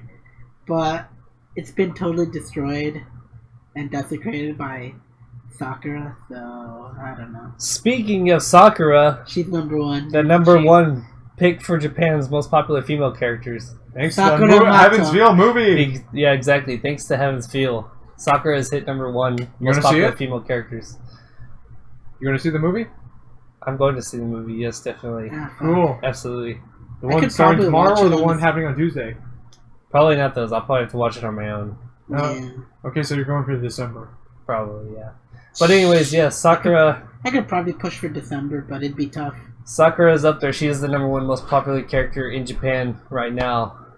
In the female gender. So that's surprise, good. Surprise. Now you see, that would only be good if you got rid of Rem. I don't accept that, but you have your own opinion, which is fine. Rem is shit. I don't even want to ask who you would put as number 5. Emilia. So okay, we're gonna move on because your taste is so bad that I want to vomit. Okay, my turn. Unless you have any more. Yeah, one more. I'm gonna let you take this one, Edwin. Alright. So, I gotta say, in news, it's kind of sad because we do have a terrible tragedy that has befallen on the community of the anime. Hiromi Suru, the Japanese voice actress for Bulma, has passed on. And, well, can't really say much since I never really watched the Japanese dub of Dragon Ball or Dragon Ball Z or any of the Dragon Balls except Super, I guess. But I will say this, like, Bulma was there from the beginning, and I just know if it wasn't for this voice actress who made her really big in Japan to bring it over here, we wouldn't have had Dragon Ball or Dragon Ball Z. So my heart goes out to Hiromi Suru, and she will be missed. What do you have to say, David? You did hear about this, right? Yeah. Not much to say besides what you already said. Yeah, I mean, it's kind of tough, but like, you know, hey, you know, people come and go. I mean, wow, 2017 is already the year where we've lost a good number of people that, like, are well known and loved by, like, a huge number of people. And now we have another person to add to that list. So thank you, 2017, for making it very painful and memorable for us. Rest in peace, Hiromitsu. Yep. Alright, so Dave, do you have any news topics? Just one. Okay. I'll make it quick. Just some rumor / fact that's coming out is Pokemon Sun and Moon is going to be one of the last the DS games ever. I can see that because I guess at this point Nintendo hasn't released a new handheld besides the Switch, really, which is sort of a hybrid. Yeah. Yeah, quite frankly, that's just depressing by itself. Like there are some people that can't afford to buy a Switch, or they don't want to buy a Switch just to play some DS games, or right, or like the Switch is good and all when you're at home, but like what if you're traveling or something? Yeah, you can take it. It lasts a while, but I don't know how good it is for traveling. Yeah. I don't have any hands-on experience, but I could definitely see that would be the last Pokemon. I know a few people who could probably tell me about that a little bit more in depth since they have it, but I don't have an interest in Nintendo products ever since. Yeah, ever since the Wii. I kind of jumped off that boat. You know, the last Nintendo console I ever owned was a DS. Fat. Fair enough. So yeah, the original DS, by the way. Those things weighed like 2 pounds. They did, yeah. You could kill your brother if you threw it hard enough. You could. You could say that almost about anything. But anyways, and yes. it still worked. So let's go on to our main topic here. Oh yeah. We still won't spend too long here, but our main topic for this week is eroge. So, eroge / well, I'll tell you the truth, it's visual novels, but it's usually more towards the erotic scene. So yeah, we'll talk about our briefly about them, our experience and our start with. You could call them hentai games, but we prefer the coined term eroge. Exactly. Erotic games. Or visual novels. Well, it depends. Not all visual novels are erotic. Yeah, so well, but also not all eroge are visual novels. Oh yeah, some of them are RPG. Exactly. All right, yeah. so let's. But anyways, yeah. So we'll talk about our experiences with eroge and maybe some news about eroge in general. So let's start with David, since I know for my part, I wouldn't have gotten my experiences with eroge if it wasn't for David. So yeah, David, what was your start with eroge? Fate's Day Night. Good. Okay. The Japanese version, like, well, we were at a convention, we saw it, we thought, everyone said, why not buy it? I went ahead and bought it. We managed to find a patch for it, and I was able to play it, and damn was it good. And I ended up helping him get the real Tanua patch, so yeah. I ended up benefiting it off it because I got his copy into my heart. Yeah. So, yeah. And then afterwards, like, I started getting some other visual novels, like, let's see, what was it? What was that teacher one you got me into? Professor Cherry? Professor Cherry. I remember playing Professor Cherry for like a bit. Yeah. And it threw you in there. It threw you into directly to what you wanted. Yeah. Well, some other good visual novels was Soccer Drop. That was a good storyline. Okay, I'll talk about it a little bit more for mine. And another one was the Sagara Family. Sagara Family is probably one that DJ and Julio know. I think they mentioned that. Plus, they mentioned he told me my stepsister. Yeah. Shout out to you guys if you're listening. Yeah. So, what would you say is one of your very top eroge? Well, you mean story-wise or plot? Either way, yeah. Your plot. Wait. Or your story. What just one of your very favorites. Boob and ass? Or do we mean story and then that's the story? Boob and ass. Boob and ass. Alright, here we go. The plot. I watch anime for the plot. Exactly. So yeah, one of your very favorite, like what would you say? I can name that. Your tops. One of your top 3 at least. Alright, go ahead, Edwin. No, David, you. Just gotta think about it. Yeah, I gotta think about that one. Alright, well, anyways, Edwin, what did you start with on visual novels? I guess you would also be in the Fate Stay Night crowd. Well, tell you the truth, I didn't play Fate Stay Night until after I played a few other games, so I got my hands into Professor Cherry. I did play, not the Sagara Family, what was the other one? Family Project. That was an interesting game. It was really horrendous in art style, but you know, once you get down to it, you kind of can enjoy it, and you do get invested. I remember a visual novel that really got me going into the whole like racing scene kind of thing, like, and knowing cars, was Mario Downhill Night. Like, not the first one, but the second one. I remember playing that at my old place. Okay. Like, whew, man, I played a lot, but my favorite one, and always will be my favorite one, is Sayonara. It's a very short game by a very, very, very crazy writer called Gen Urobuchi. Yeah, Gen Urobuchi made the fan fiction known as Fate Stay Night. No, Fate Zero. Fate Zero. He made the fan fiction Fate Zero, which got turned into an anime and maybe has a manga. I don't care. It has a light novel. Might have a manga at this point, but yeah. Yeah. Well, if you've heard of Fate Zero, that's the his writer. work. Yeah, and he does crazy stuff. He's usually in the darker side of things. Psychopaths. Madoka Magica is one of them. Madoka, Psychopaths, those ones. So, this is my first game ever being introduced to Gen Urobuchi.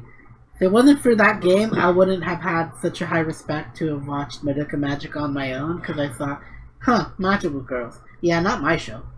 Yeah, But- for anyone who thinks it's just all light and fluff, you be dead wrong. Yeah. It's like, so- if you ever seen Evangelion, yeah, the guy who made that series made Madoka Magica.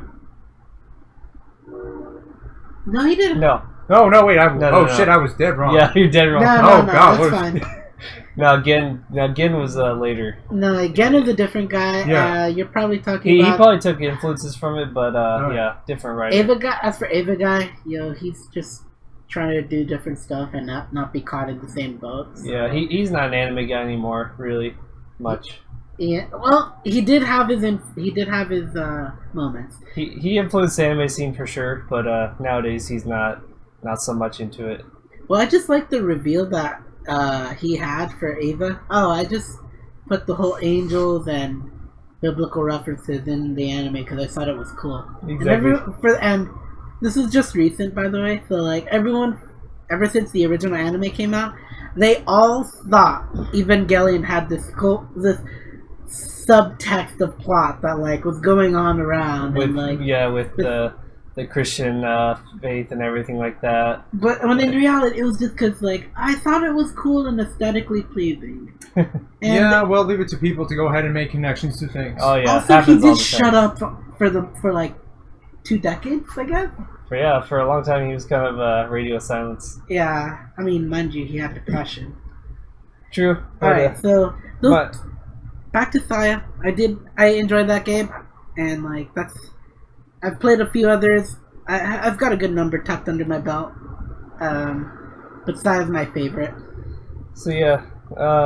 And what about you, Sean? Good. Yeah, personally, I started with Sai no Uta as my first eroge ever. So that's good So start. you were no. I started that's in a the good- dark end, the deep end. Yeah, that's pretty one of the darkest ends you can start with. you jumped from the Yeah, short side of the pool. To the deep yeah. I side went of off the pool. high board into the deep, and then I went up after that. So I cannonballed in from the top, and then I went up. So Sai no Uta was my first, then I got into Fate to Stay Night. So I'm and then assuming your next game was Rape Play? I have played Rayplay. Oh, you little shit! I want that copy. It's not very good. It's actually an awful game. I know it is, but you know how hard it is to find. It's extremely hard to find, but it's an awful game. I know it is. I know. It's actually just bad fundamentally.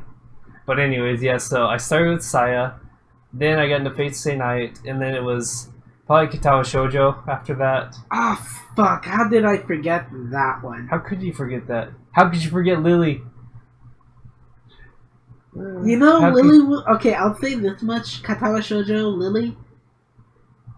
She was the route I never got because I never figured out what the flag was until I Game accidentally guide.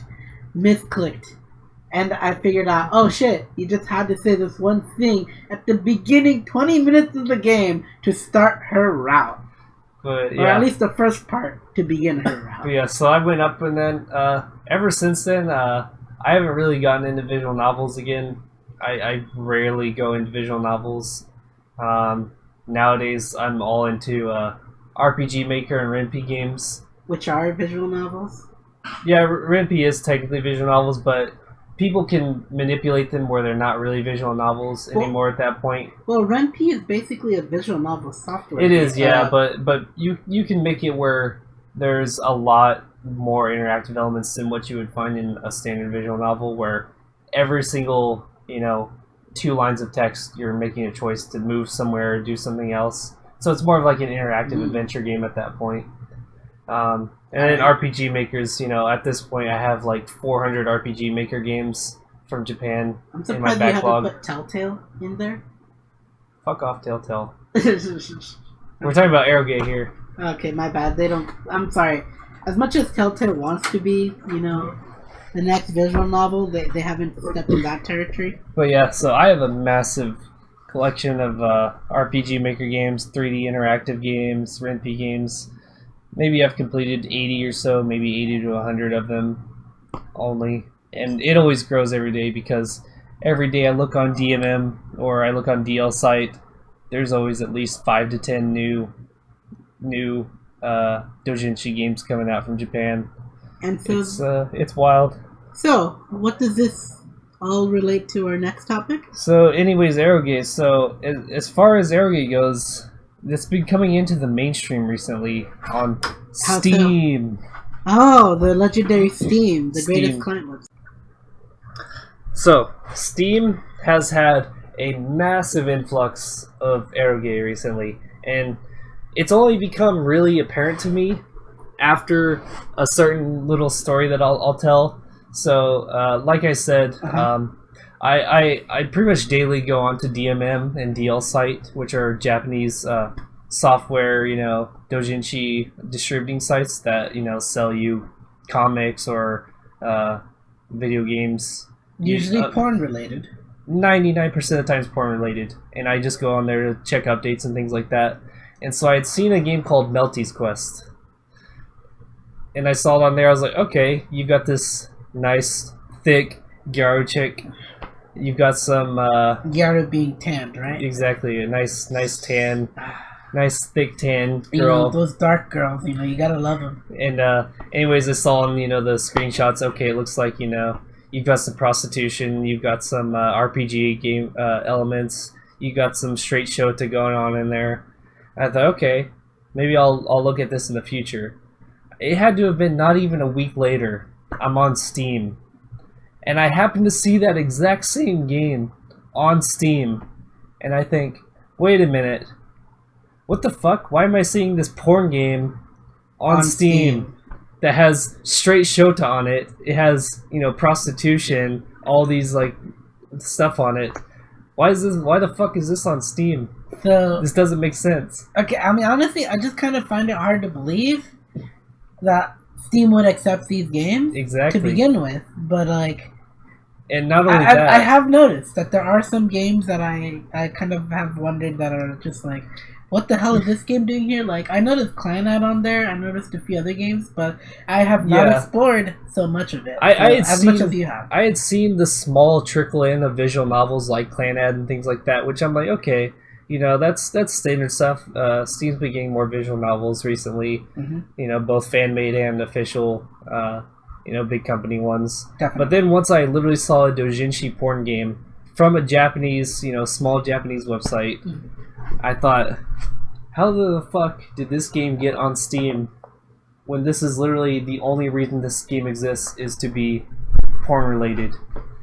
Well, honestly, I wouldn't know much because I haven't really paid attention to Steam. But yeah, and then I started getting curious. I thought, okay, what other games are here on Steam? And I looked up a certain developer that has probably like 25, 30 games, super hardcore porn games.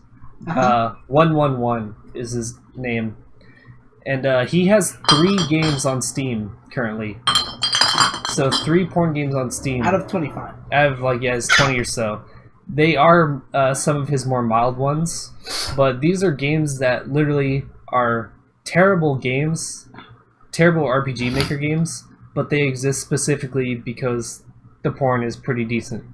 That's their only purpose in life, but they're on Steam.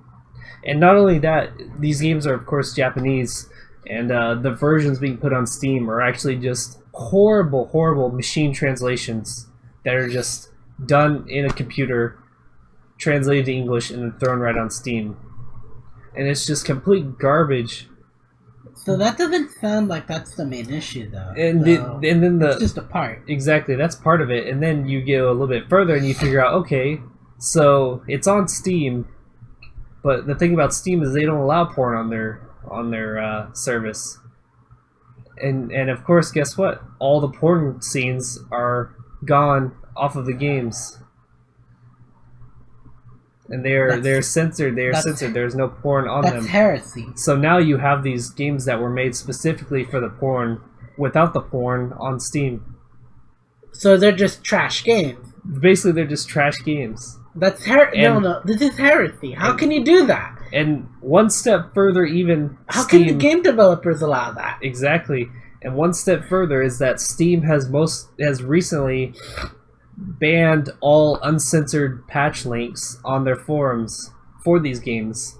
So you can't buy one of these shitty games, then go on the forum and look for the uncensored link, you have to go find it on somewhere like Hongfire or ULMF. Or something. the website. Exactly. You have to go find it somewhere else in the stratosphere to make these shitty porn games playable, essentially. Fappable, even. What's the deal? Well, I'm just surprised Steam would allow games to begin with like that. I mean, why go through the effort of, censoring them if the simple solution is not having them? Yeah, like, it's... not having them on your platform to sell is the best solution. But, okay, my guess is that they didn't notice that these publishers were going through. I suppose, but then you've got, big ones like Jast has gotten games on there, like... I know some, what are they called? Those, Sakura Quest games are kind of like... the Sakura Quest games... They are trash. They're absolutely trash. They are. And there's so many of them, You've got probably 30 plus Sakura, whatever, Sakura Space, Sakura Gamer, Sakura Dungeon. You have so many of these games that have essentially the same storyline. Yeah. Every single one of them. And then the big kicker is that they have big titty wenches. Wenches, I would say. Polluting the story. Alright.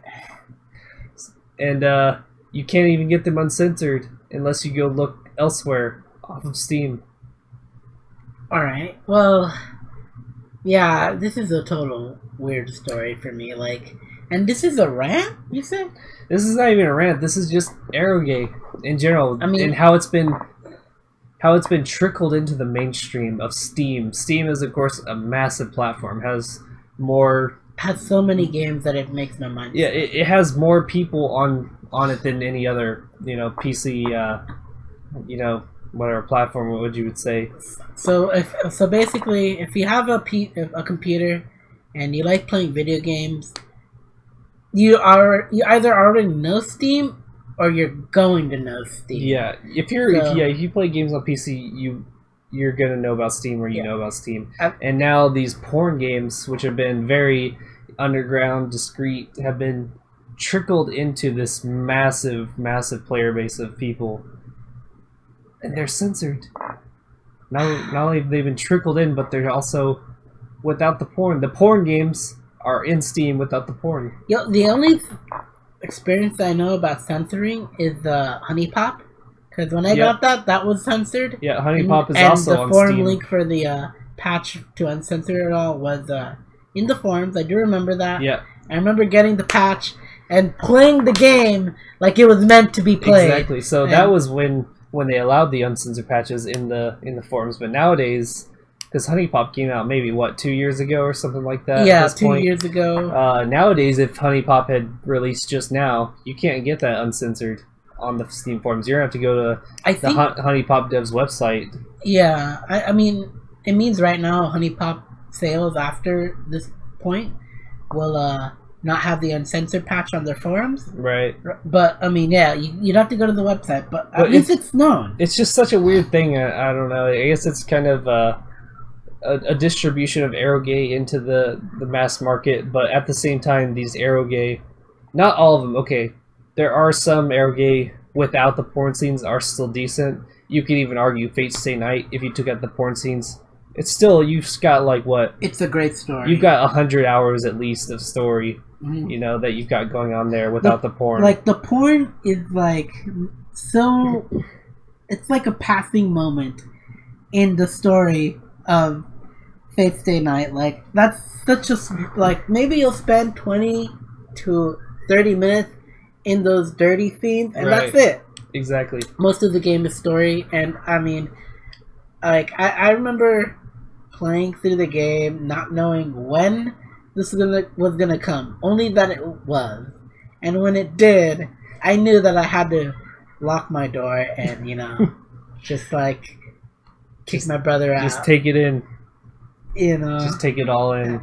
And I remember a story from Faku, but I'm not gonna go tell about that. But it's basically Jacob got one of his workout buddies to play Fate Stay Night, and just when he got to that part where he starts diddling Saber, he throws out his fucking young brother. He's like, Yo, man, I got to the part you told me about. He's like, oh shit, really, man? He's like, yeah. Yeah, my brother's in the room, so I kicked him out. I finished it off, took blood out. I'm like, nice. Exactly. See, these are the kind of games you can get your bros into.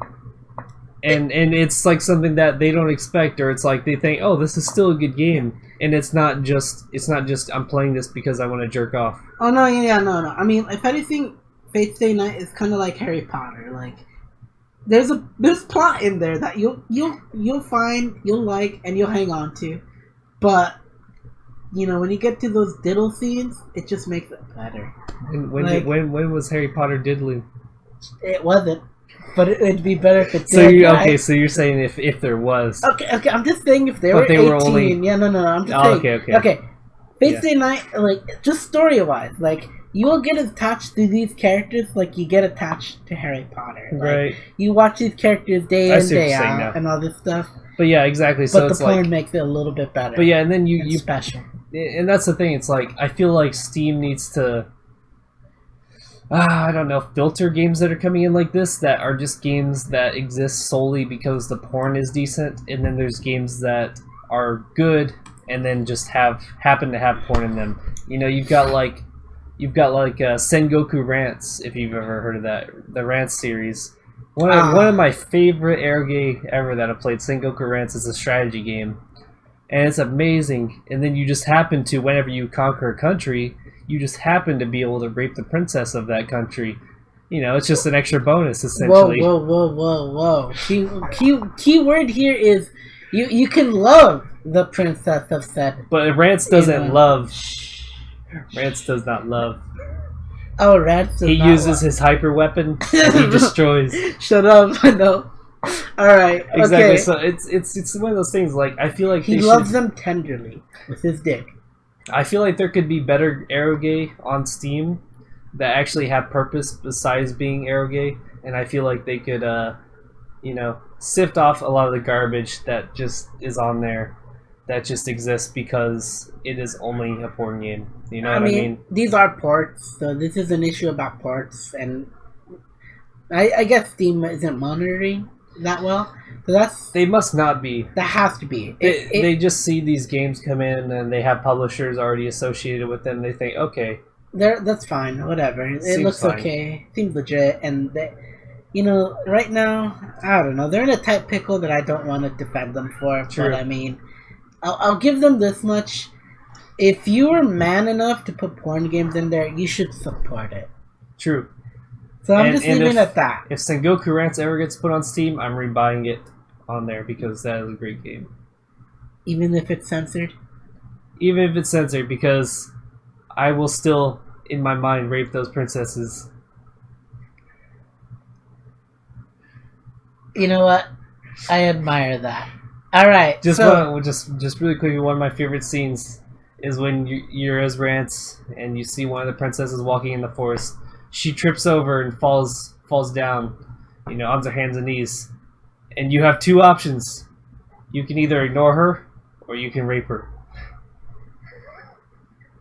Well, you already know the obvious answer is B. Why would you ignore her? Exactly, and that's what I love about the game, is that it uses the porn aspect as not only comedy, but as something extra, It goes to the next level. So anyways, note that the Dirty Casual Corner does not, or and Associates does not condone rape. Not real rape. Not real rape. Fictional rape. Fictional rape is okay because Sure. This is a genre. I mean, you like Mind Break, and I just like cuck. Exactly, and I'll mention that. So we'll close out the eroge section here with, what do you love about eroge? Oh fuck. All right. What draws you in, and what do you love about it? Well, despite the porn aspect, I will say a lot of the eroge I have played has been story. I mean, Mario Downhill Night. Mm-hmm. You play as this nerd who fucking plays racing games for days, and he eventually gets caught up in this racing crew, a real racing crew, quotation mark, real, in the story, and he's the co-pilot basically, Mhm. the navigator. Right. That's the term. So he plays the role of the navigator. So he's kind of like, yo, there's this corner coming up. You're gonna want to do this drift at this second, and for this long, so that you can get your momentum to steady out for this corner and keep going when you get past that corner. And it makes it work, but I remember it for this. Yo, bro, you gonna help me, right? Oh, that's related to my rant. That's related to my rant. You give that back. But I just remembered the story. The guy is in a position where he's gonna like this fucking racer girl that you meet, and she is romanceable. She's kind of cute, I guess. Is like in a position where she's like getting dogged on by like these other racers, and one of them's like, "All right, if I beat you in a race, I get to have you." You're reading it wrong. No. Go ahead. All Yeah, right. I'm listening. I'm just taking a peek here. I know. All right, so she's getting dogged by this racer. Yo, I gotta do what I want with you if I win. And this stupid bitch being stupid. All right, I'm down, but I'm not going to lose. You know, just trying to pull an Ash, and I'm just like, great. That means I gotta pick up the slack, and I fucked that up. You know what I did? I hit no, and you know I got the first ending already, the bad end, and I'm just like, well, I guess she's important, and Damn. bam. The next thing I knew, I met other characters that I liked more. And in the end, I still got a banger. Very nice. So there you go. I mean, It all worked out. it all worked out in the end. I still hate the girl. But quotation marks, you know, there was some, you know, I did get invested in the characters. I knew them a lot to a good point, and you know, yeah, there's a lot of stuff I liked about that game. So that one was just memorable. I mean, I mentioned Saya for Saya's its own beast. Like I can go into Saya on its own podcast. Maybe we'll discuss that another time in detail. Maybe about again. what we love about it.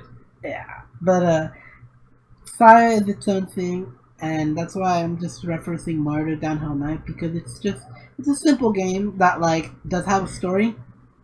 You have characters that are it's kind of ass-pully in a sense of story, because one of the racers is a ghost, a ghost car, but you still bang her. So you know it's up to you how that works. Okay, I see. So yeah, you know, what about you, Sean? What do you like about it? So for me personally, like I said, I don't read too many visual novels nowadays.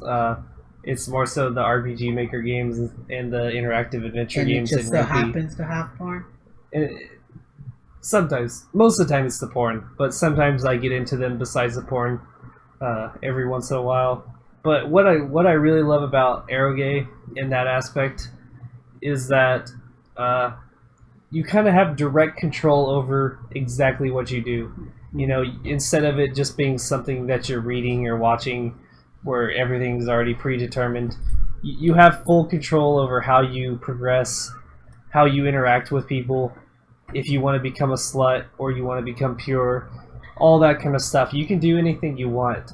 And I really like that you get to make the decision and do exactly what you want. And I feel like it helps you experience the porn in such a different way that you couldn't experience just normally in having it told to you. That you actually get to make the choice if you want to be. So it just because you invested your decision, you're more invested and it's your decision. And I that feel makes like it feel better. And exactly, and that is what specifically has led me into my corruption fetish. Because there are so many good RPG Maker games where you get to play as the female protagonist, and you get to slowly. Oh, you already gave me this back. You get to slowly corrupt yourself. You know, you get to become mind broken. You get to prostitute yourself out and do all these things, and it's such a different experience than just reading it. But you can actually have the choice to do all these things, and it's really good. You know, it just lets you get a different feel for how you get to experience it, and that's what I really like about it. Oh yeah, I mean, that's Well, I mean, honestly, I would say I'm not into those dark overtones, but I played Saga no Uno, so that's gone out the window. I so. think you are. I think yeah. you just need to experience them, and you'll take them in as your own. Hey, the last game I had experience with stuff like that was this witch game, Slave Witch Trainer. No. This okay. So you're apprentice of a magus, basically. Witch Trainer. Trainer. It's called Witch Trainer. I'm pretty sure it's Witch Trainer. Slave Witch Brady or something. It was Slave Witch something. I'm almost certain I know what you're talking about, but yes. So like you basically overpower this your boss basically with like magic because of the book you opened or something like that, and like you have an X amount of days to mind break her into your puppet. Okay. Like I haven't played what you're talking about, but I think I know what you're talking about. So I mean that gave you options, right? And I mean, yeah, I mean that's what the character. You're not meant to like her at all. So the situations you put her through, kind of just totally tell you what you are as a person. So that's kind of a very insightful thing on me. Apparently, I really like her seeing get cucked by randoms. No, it wasn't that. No, okay. not that one. Okay, just making sure. Okay, but I feel like I know what you're talking about. It was a jazz game. Jazz game. Okay. Okay. Hentai gamer. I'm more in the hentai gamer. I'm more in the doujinshi area of the eroge, but yeah. But regardless, anyways, yeah, that's like I said. That's what I love about it is that you get to have these decisions and you get more invested into it. Plus, you mean porn.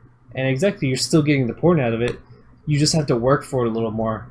And whenever you get the porn, you feel like you've accomplished it, and you feel like you earned that porn.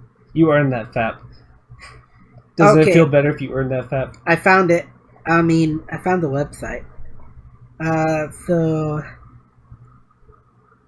So if you know the name of it. Oh my god! Actually, there's 20 pages, so probably not. Okay, yeah, because you're okay. Yeah. Anyway, it doesn't matter. But anyways, I think that's all we need to cover for eroge. So, we've gone on long enough with that. So, alright, so do you have anything that you're pissed about? Yeah, right now we're in the rant section. So are you pissed? Get your bottles out. All right, let's clank them. What are you pissed about? So Sean, what are you pissed? Am I pissed? Okay, so it was something that earlier in the week I was pissed about, but now I'm kind of laughing about, and it's EA and Battlefront 2, Star Wars Battlefront 2. Yeah, so I heard about this. It was an absolute shit show, and as I was following the entirety of it, it just became kind of comedic in a way, and that to the point where I couldn't even be mad about it anymore because of how ridiculous it was. So once it released, it turned out that there were 6 locked heroes. And it was going to take you about 160 roughly hours just to unlock the heroes if you didn't spend any of your credits on anything else in the game. None of your upgrade cards, none of your crafting, that kind of stuff. 160 hours just to get the characters that you might want to play. In a game that you have to pay $60 to $80 for depending on where you live. Okay, I haven't even paid attention much to Battlefront 2. So that's just to unlock. Imagine you had to buy League of Legends for $60 to $80, and not get the heroes. And then you also had to play or purchase all the heroes on top of that. You know how many heroes in League of Legends? There are way more There's in so League, many, but still, imagine that situation where you had a couple free, but then you just had to either pay for or unlock by playing mass amounts of hours, all these other characters. After, I think the only reason League of Legends gets away with it is because it's a free game, of course. Yeah, and their microtransactions is kind of like exactly, but this is the problem with Battlefront 2 is it's not a free game. You have to pay a lot of money just to get in there, and the next thing is that so after people complained about this, they reduced the prices to unlock the heroes by 75%.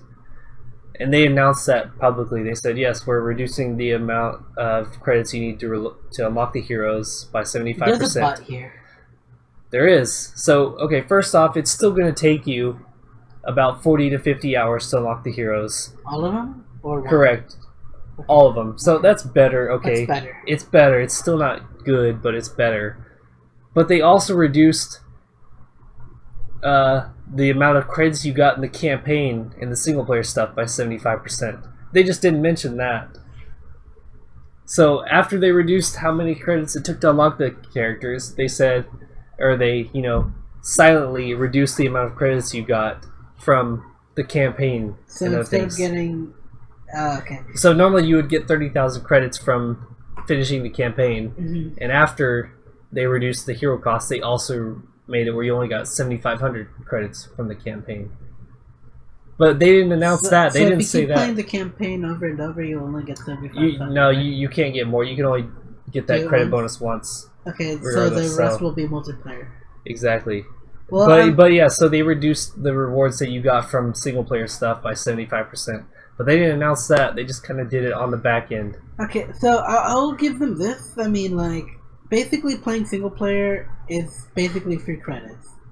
Because the incentive they want is so people to play multiplayer. Because that's basically what the game is, multiplayer. Right. But even if you finish all of the... Okay, so I'll go into this. So even if you finish the campaign and all the missions, you still can't unlock Darth Vader or Luke Skywalker. You don't get enough credits to unlock them. You still don't get enough to unlock them. Okay, not only that, but if you're playing, like, say, you don't want to play multiplayer to unlock these characters necessarily, because you only want to play them, you can play arcade mode. Okay, sure, and you can play the arcade mode with CPUs. Okay, so and you get credits that way. You get credits that way. Oh, but guess what happens? If you play the arcade mode too much, it says you've reached your credit cap for this time period. You can acquire more credits in 2 to 3 hours. So you actually have an amount of credits you can get from the single player stuff that's capped under a time restraint. Yeah, I'm in a losing battle because I'm trying to be the devil's advocate for EA, but can you?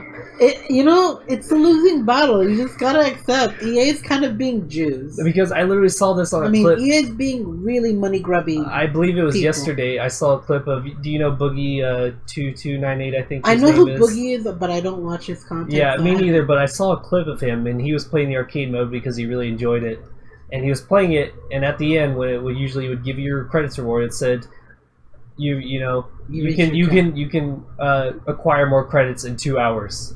Basically, and it gave him 0 for it. It's basically like what mobile games do, except again they're free generally. Yeah, honestly, like, oh man, and so let me get onto the last little bit of this.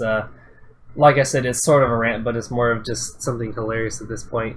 So people have calculated, how much time a match takes, how many credits you get for a match, and etc. And you can do the math over time of how many credits per hour you get. And that's just an estimation, though. Yeah, and but it's pretty accurate over a long period of time. But trust me, I mean, if it reaches a mean.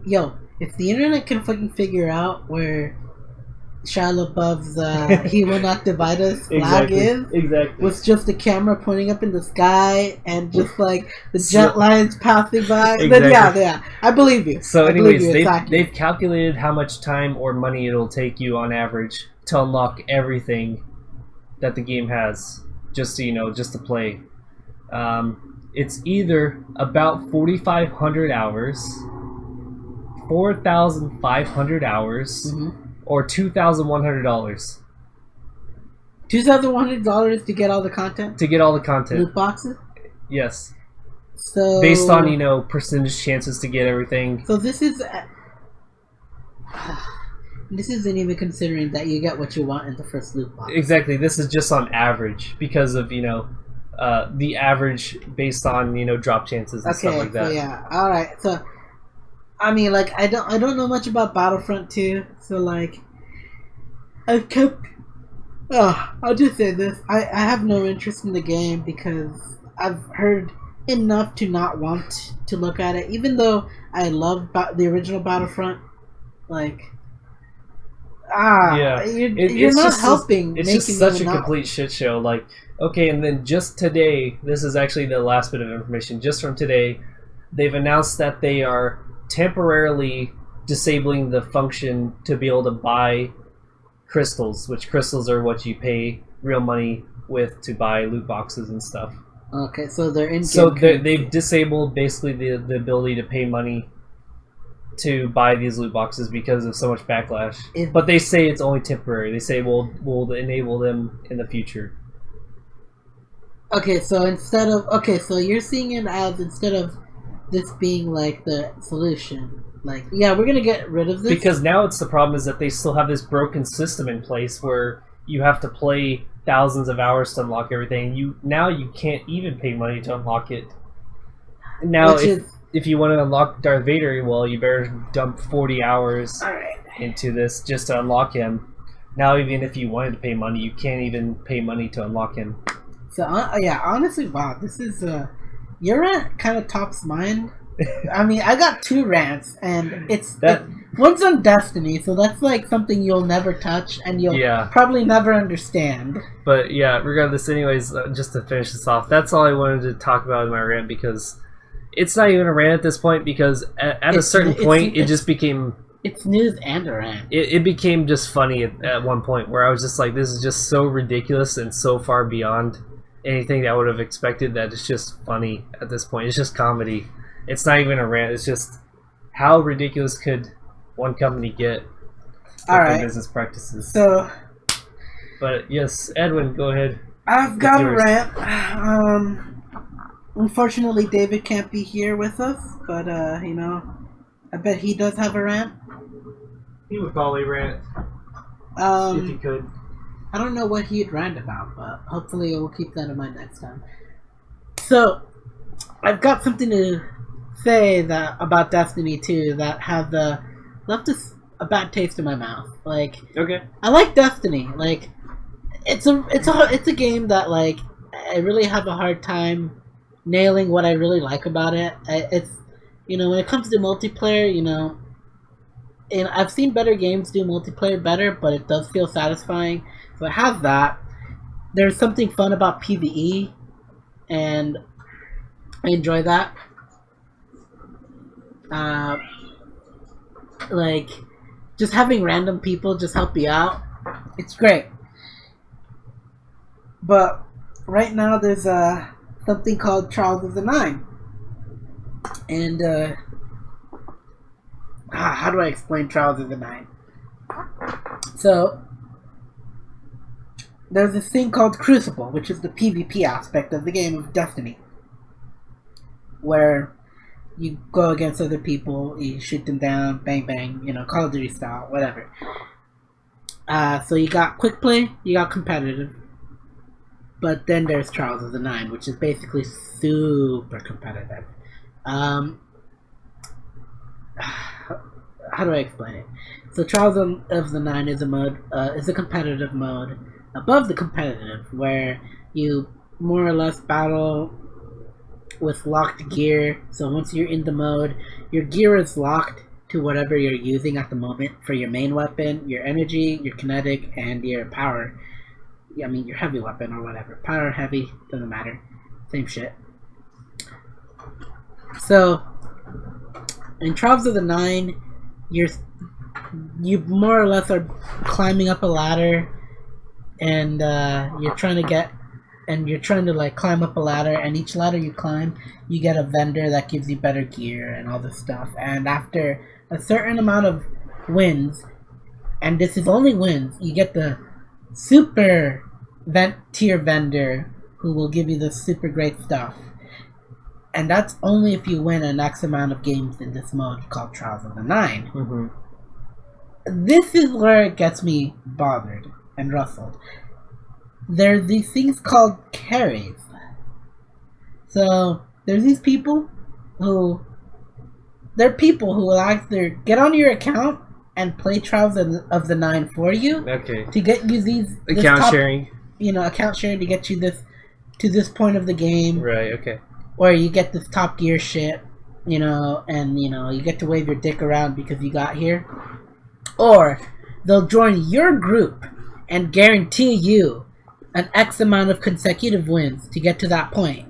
And you, essentially, it's a side business. You know, these people spend, you know, yo, give me X amount of money, I will guarantee you to get you to the top spot, perfect, without any losses, to this I think that's trial thing. I think that's a big problem with MMOs in general. That happens a lot. Yeah. That's been a big thing in WoW. Of course, I'm a big WoW player, or used to be. I've never. Yeah, go on. So World of Warcraft had gold sellers, Chinese gold farmers and sellers. Yes. They had power levelers. They had Chinese people that would sell you leveled characters, because back in the old days it took you A long tens, time. even to hundreds of hours to get max level. So they'd sell you max level characters, and then also, once arenas came out in the Burning Crusade expansion, they had people who were selling the highest rank, you know, accounts, or they would just sell, I'll play with you in 2v2 arena, and I'll get you up to a certain ranking if you pay me money. Yeah. So, I'll give you this much in experience. So basically, yeah, these people will literally, in their terms, carry you, your account, to this point of the game. Yep. Where you can actually, like, get this top gear stuff. And I thought this wasn't a big deal until I dug a little bit myself into this.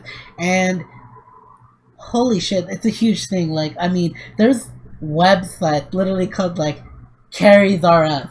Like, they will carry you, man. It's not Toys R Us. It's not Babies R Us. Nah, we carry here. All we are specialized in is carry. They'll carry you. And I mean, like, it just stuns me because, like, this is my first time seeing the gold farmers of Destiny. You're new to it. I'm so new to it. I experienced this also back in Diablo 2, back in about the early 2000s, where you'd have people advertising these websites like D2 Items or D2GSP.com. Yeah. Which, you know, Diablo 2, it's an action RPG, you know, but you can get very rare gear. And all these websites, they'll sell you gear for real life money, essentially. Yeah, exactly. And this isn't, I mean, because there's other people who will, like, literally go onto your account if you pay them money to farm items in game, engrams, basically, until you get the gear you want and you don't want to spend the hours trying to farm that specific gear. Like, I'm trying to get the chest set for a Titan armor. A chest armor set called Crest of Alphalupi. When you put a barrier down, it gives you a heal. I have not gotten that. Like, Bungie just hates me or something like that, but I will not resort to using a farmer. Yes. Like, I will not resort to using a carry, and, like, it just irks me that this is a way to get it. And I mean, it just... I can feel you. Good on people for making a website called Carries R Us, you know, and shit like that. Like, you know, hey, you know, you're making money, you know, you're going your way. That's fine, but like, I kind of look down on it. Like, this is supposed to be a mode where you're supposed to, like, you and maybe a trusted 3 other people are supposed to, like, competitively play, right? Like, and this is your easy way out. I mean, yeah. I'm one to talk because, like, I literally sold my okay. Background here, I played the game called League of Legends, and for 2 monsters, I got to platinum. Cause my friend, like, yo, I kind of want some monsters. I'll do anything. All right, yo, get me to platinum, and I'll do it. He's like, yeah, you sure? And I was gonna give him Monster anyway, because, like, I knew his caffeine problem, and I'm like, yeah. So I get him his Monster. 2 weeks from then, bam, I'm platinum. I got the Elise skin for season 3, and I'm just like, I don't deserve this. You feel dirty, don't you? I feel dirty. You do, yeah. I felt totally That's dirty. the thing about it. It's like, you can pay this money for the stuff, but it's like... And I didn't even mean to do it. I didn't take him seriously, but motherfucker did it. He legit... I mean, because my friends, if they know me, they automatically know my password because it's the same thing almost. So, I was, like, legit taking him, like, not too seriously, but I thought, yeah, he could probably get me to silver, maybe gold. Nah, got me to platy. And I'm just, you know, man. Yeah.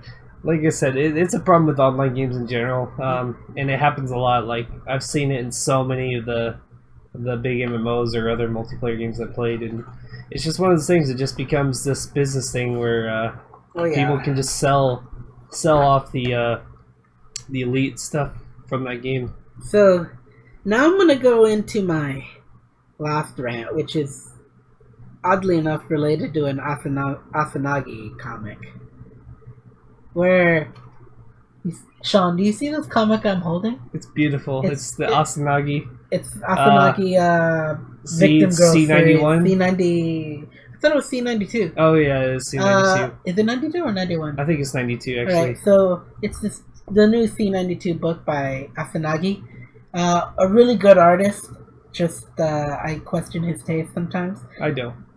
I don't like that kind of content, but I got it specifically because the feminist agenda was ruined.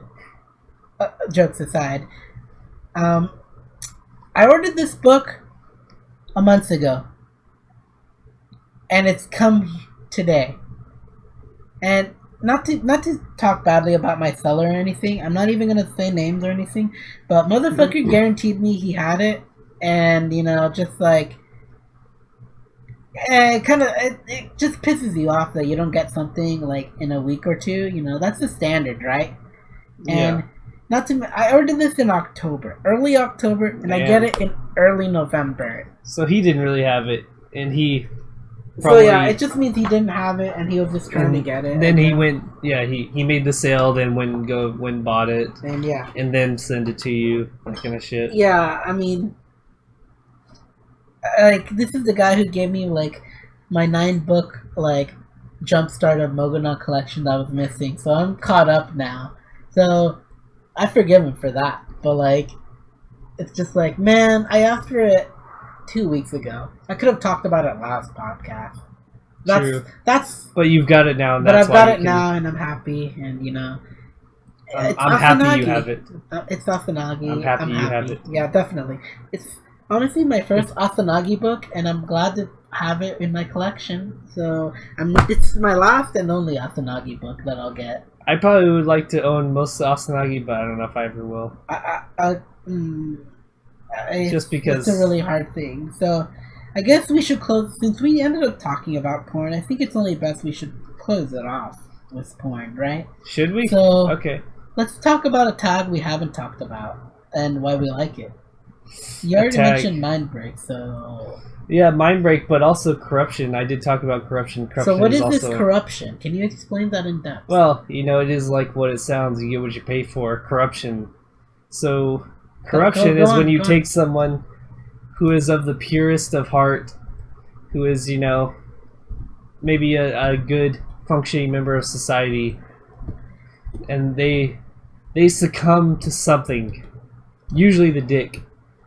The D unites us. The D unites us. They succumb to it, and they become a slave to it, and they come to love it.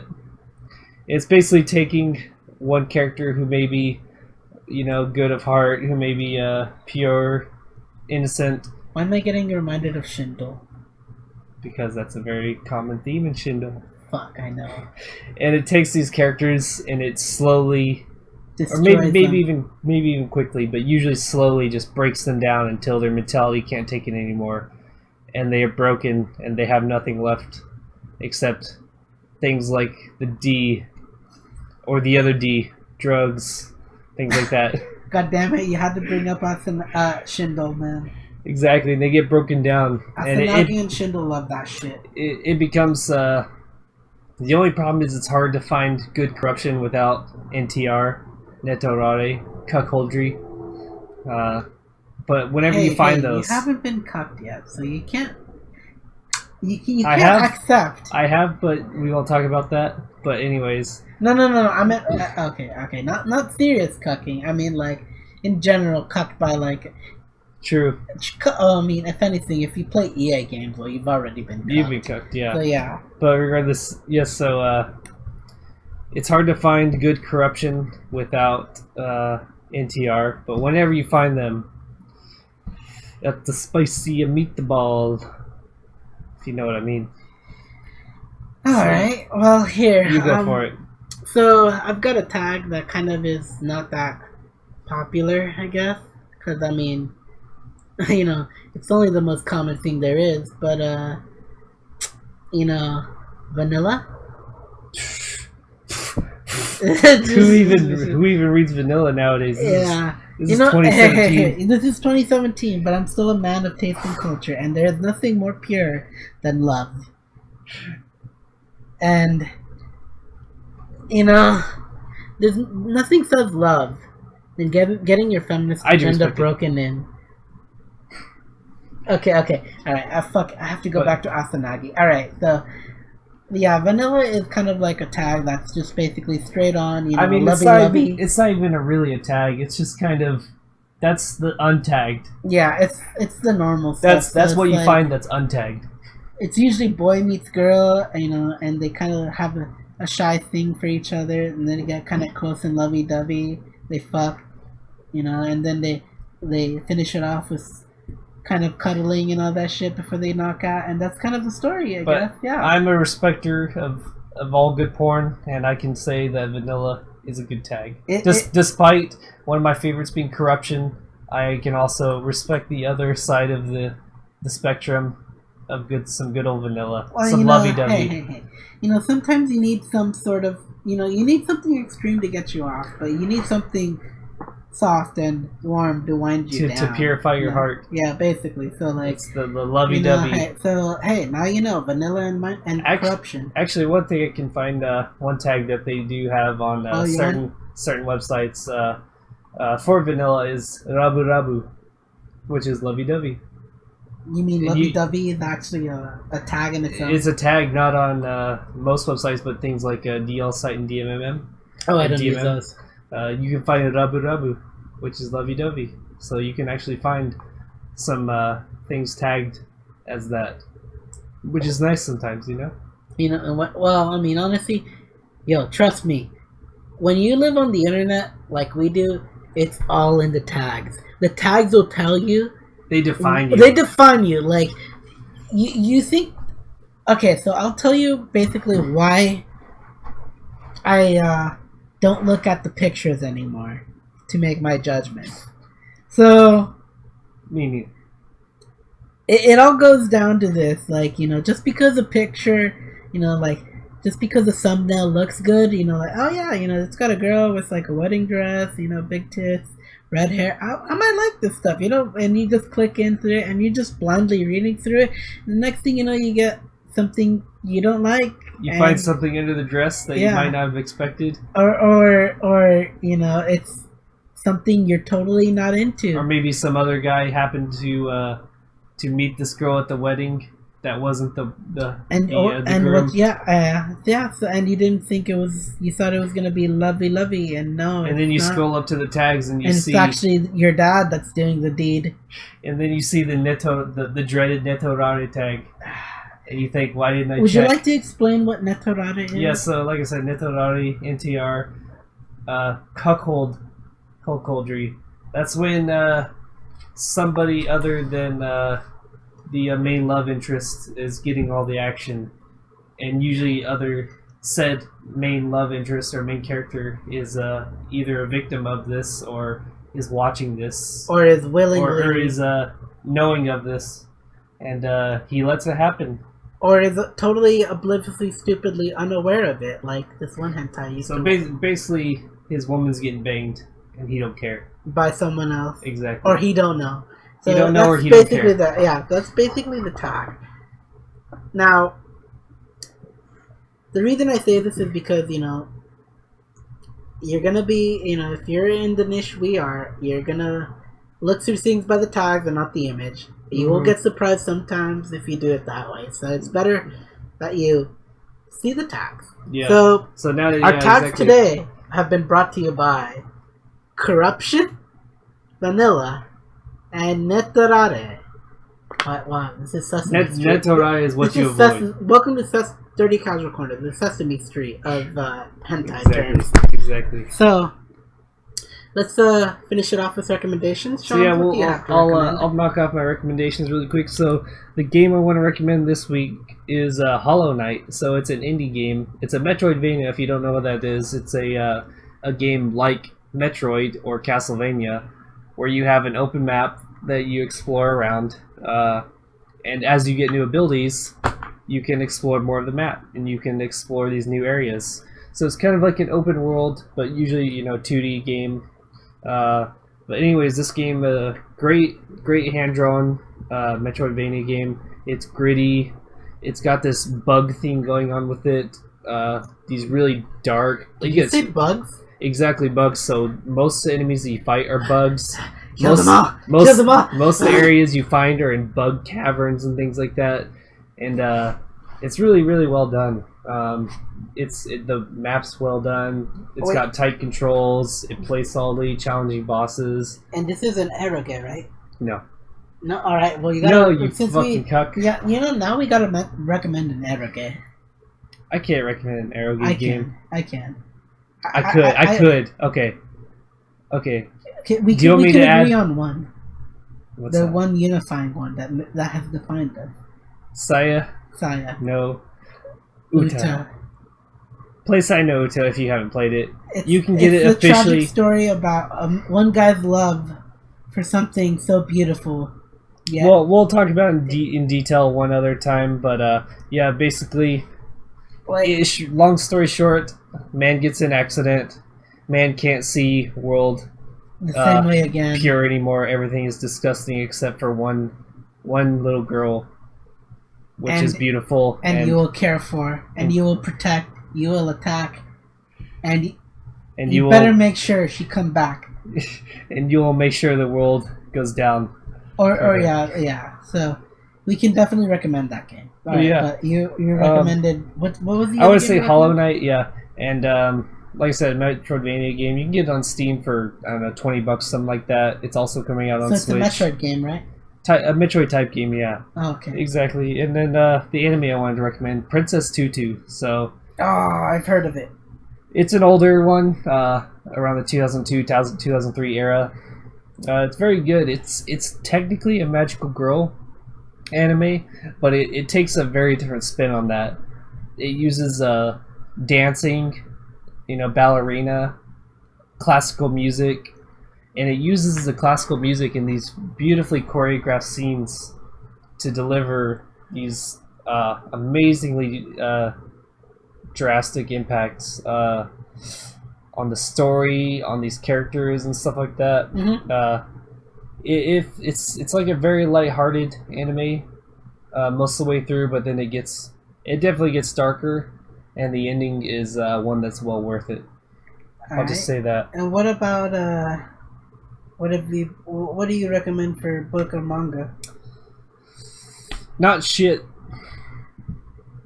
None? Nothing? I have nothing for you guys this week. Alright, okay, and video games?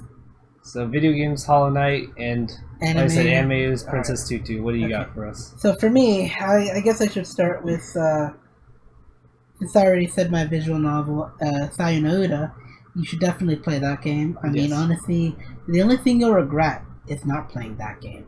Like, absolutely. Once you get past the initial 10 minutes of it, and you accept that this is what you've gotten yourself into, you will not regret it. It's not too long either. I mean, it's maybe, 10 hours to... 3 hours. Okay, actually, no. No, okay, you're 3 to shitting 4 yourself. hours. I mean, it's probably 8 to 10 for most people, I would say, if you get all the endings and everything, too. Oh, okay, if you get all the endings. Okay, but you will definitely get an ending within 3.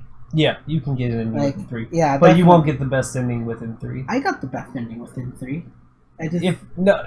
Shut the fuck up. You're talking about one of the endings that sucks dick. No. I didn't get that ending. I know what you mean. I got the best ending, which is the canon ending. But I see something different. You see, I know Lovecraftian horror, and as you should know, Lovecraft cannot win. You cannot let the Lovecraftian horror win. Lovecraft has to win. You see, that's Give up your sanity. You don't understand. The whole point is that ending is the clutch ending.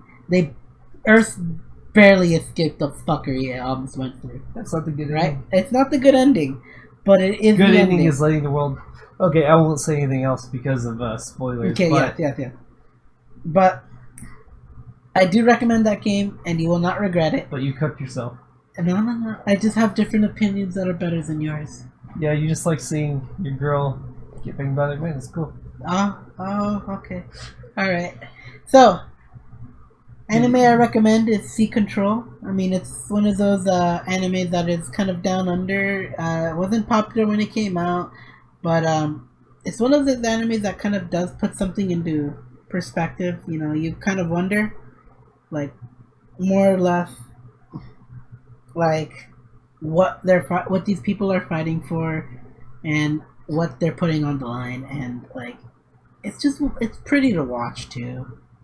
Plus, like, it's a really enjoyable show. I'd recommend it. I mean, and that's just my personal bias, so you know, you can fight me on that, but you know, that's my opinion. Video game, unfortunately, it's Persona 5 because style. I've only played that is like not unfortunate. Okay. I can also recommend that. I want to say story. Instead, I want to say story. I want to say I like the story. I like everything about it. But I haven't been invested enough to justify. Yeah, that. you played 10 minutes out of probably what will be 70 to 80 hours. Well, I only played an hour worth of it, and I felt like I only got like a small portion of it. Like I said, you're not even. And I'm restarting. Okay, so like I'm saying, I'm restarting from zero, and I'm gonna try to stream all of it. So yeah, I'm hoping for that. You're recommending it on style. I will also say style. I'll say music. I'll say story. I'll say characters. From the hour I got, it's amazing. Like, for fuck's sake, the menu isn't boring. Like, exactly. It's exciting. Like, and I mean, right in the beginning, you're already getting fucked up in the story, and after the whole tutorial bit, like, you're just in like, bam, you're pretty much caught up in a place where like these fucking guys in suits are fucking you up, they're beating you up. You're in a bad place. Like, and I'll say you're gonna re-experience that later. Oh yeah, because you can tell that's foreshadowing. You're time skipping, yeah. That's you foreshadowing, time skip, basically. And that is probably one of the best setups for a game I've ever seen, especially once you get to that point. Exactly. But you'll see that. I don't know, 50, 60 hours in. Yeah, so ready. I just knew they were foreshadowing. Be ready. But other than that, like, it's beautiful. Like, I cannot tell you, like, just how amazing the game is. Like, the art style is something beyond what... Like, it's gone beyond an art style. Yeah, the amount of work they put into the game is noticeable. Mm-hmm. And it's great for it. And, alright, lastly, to finish it off, I recommend All You Need Is Kill.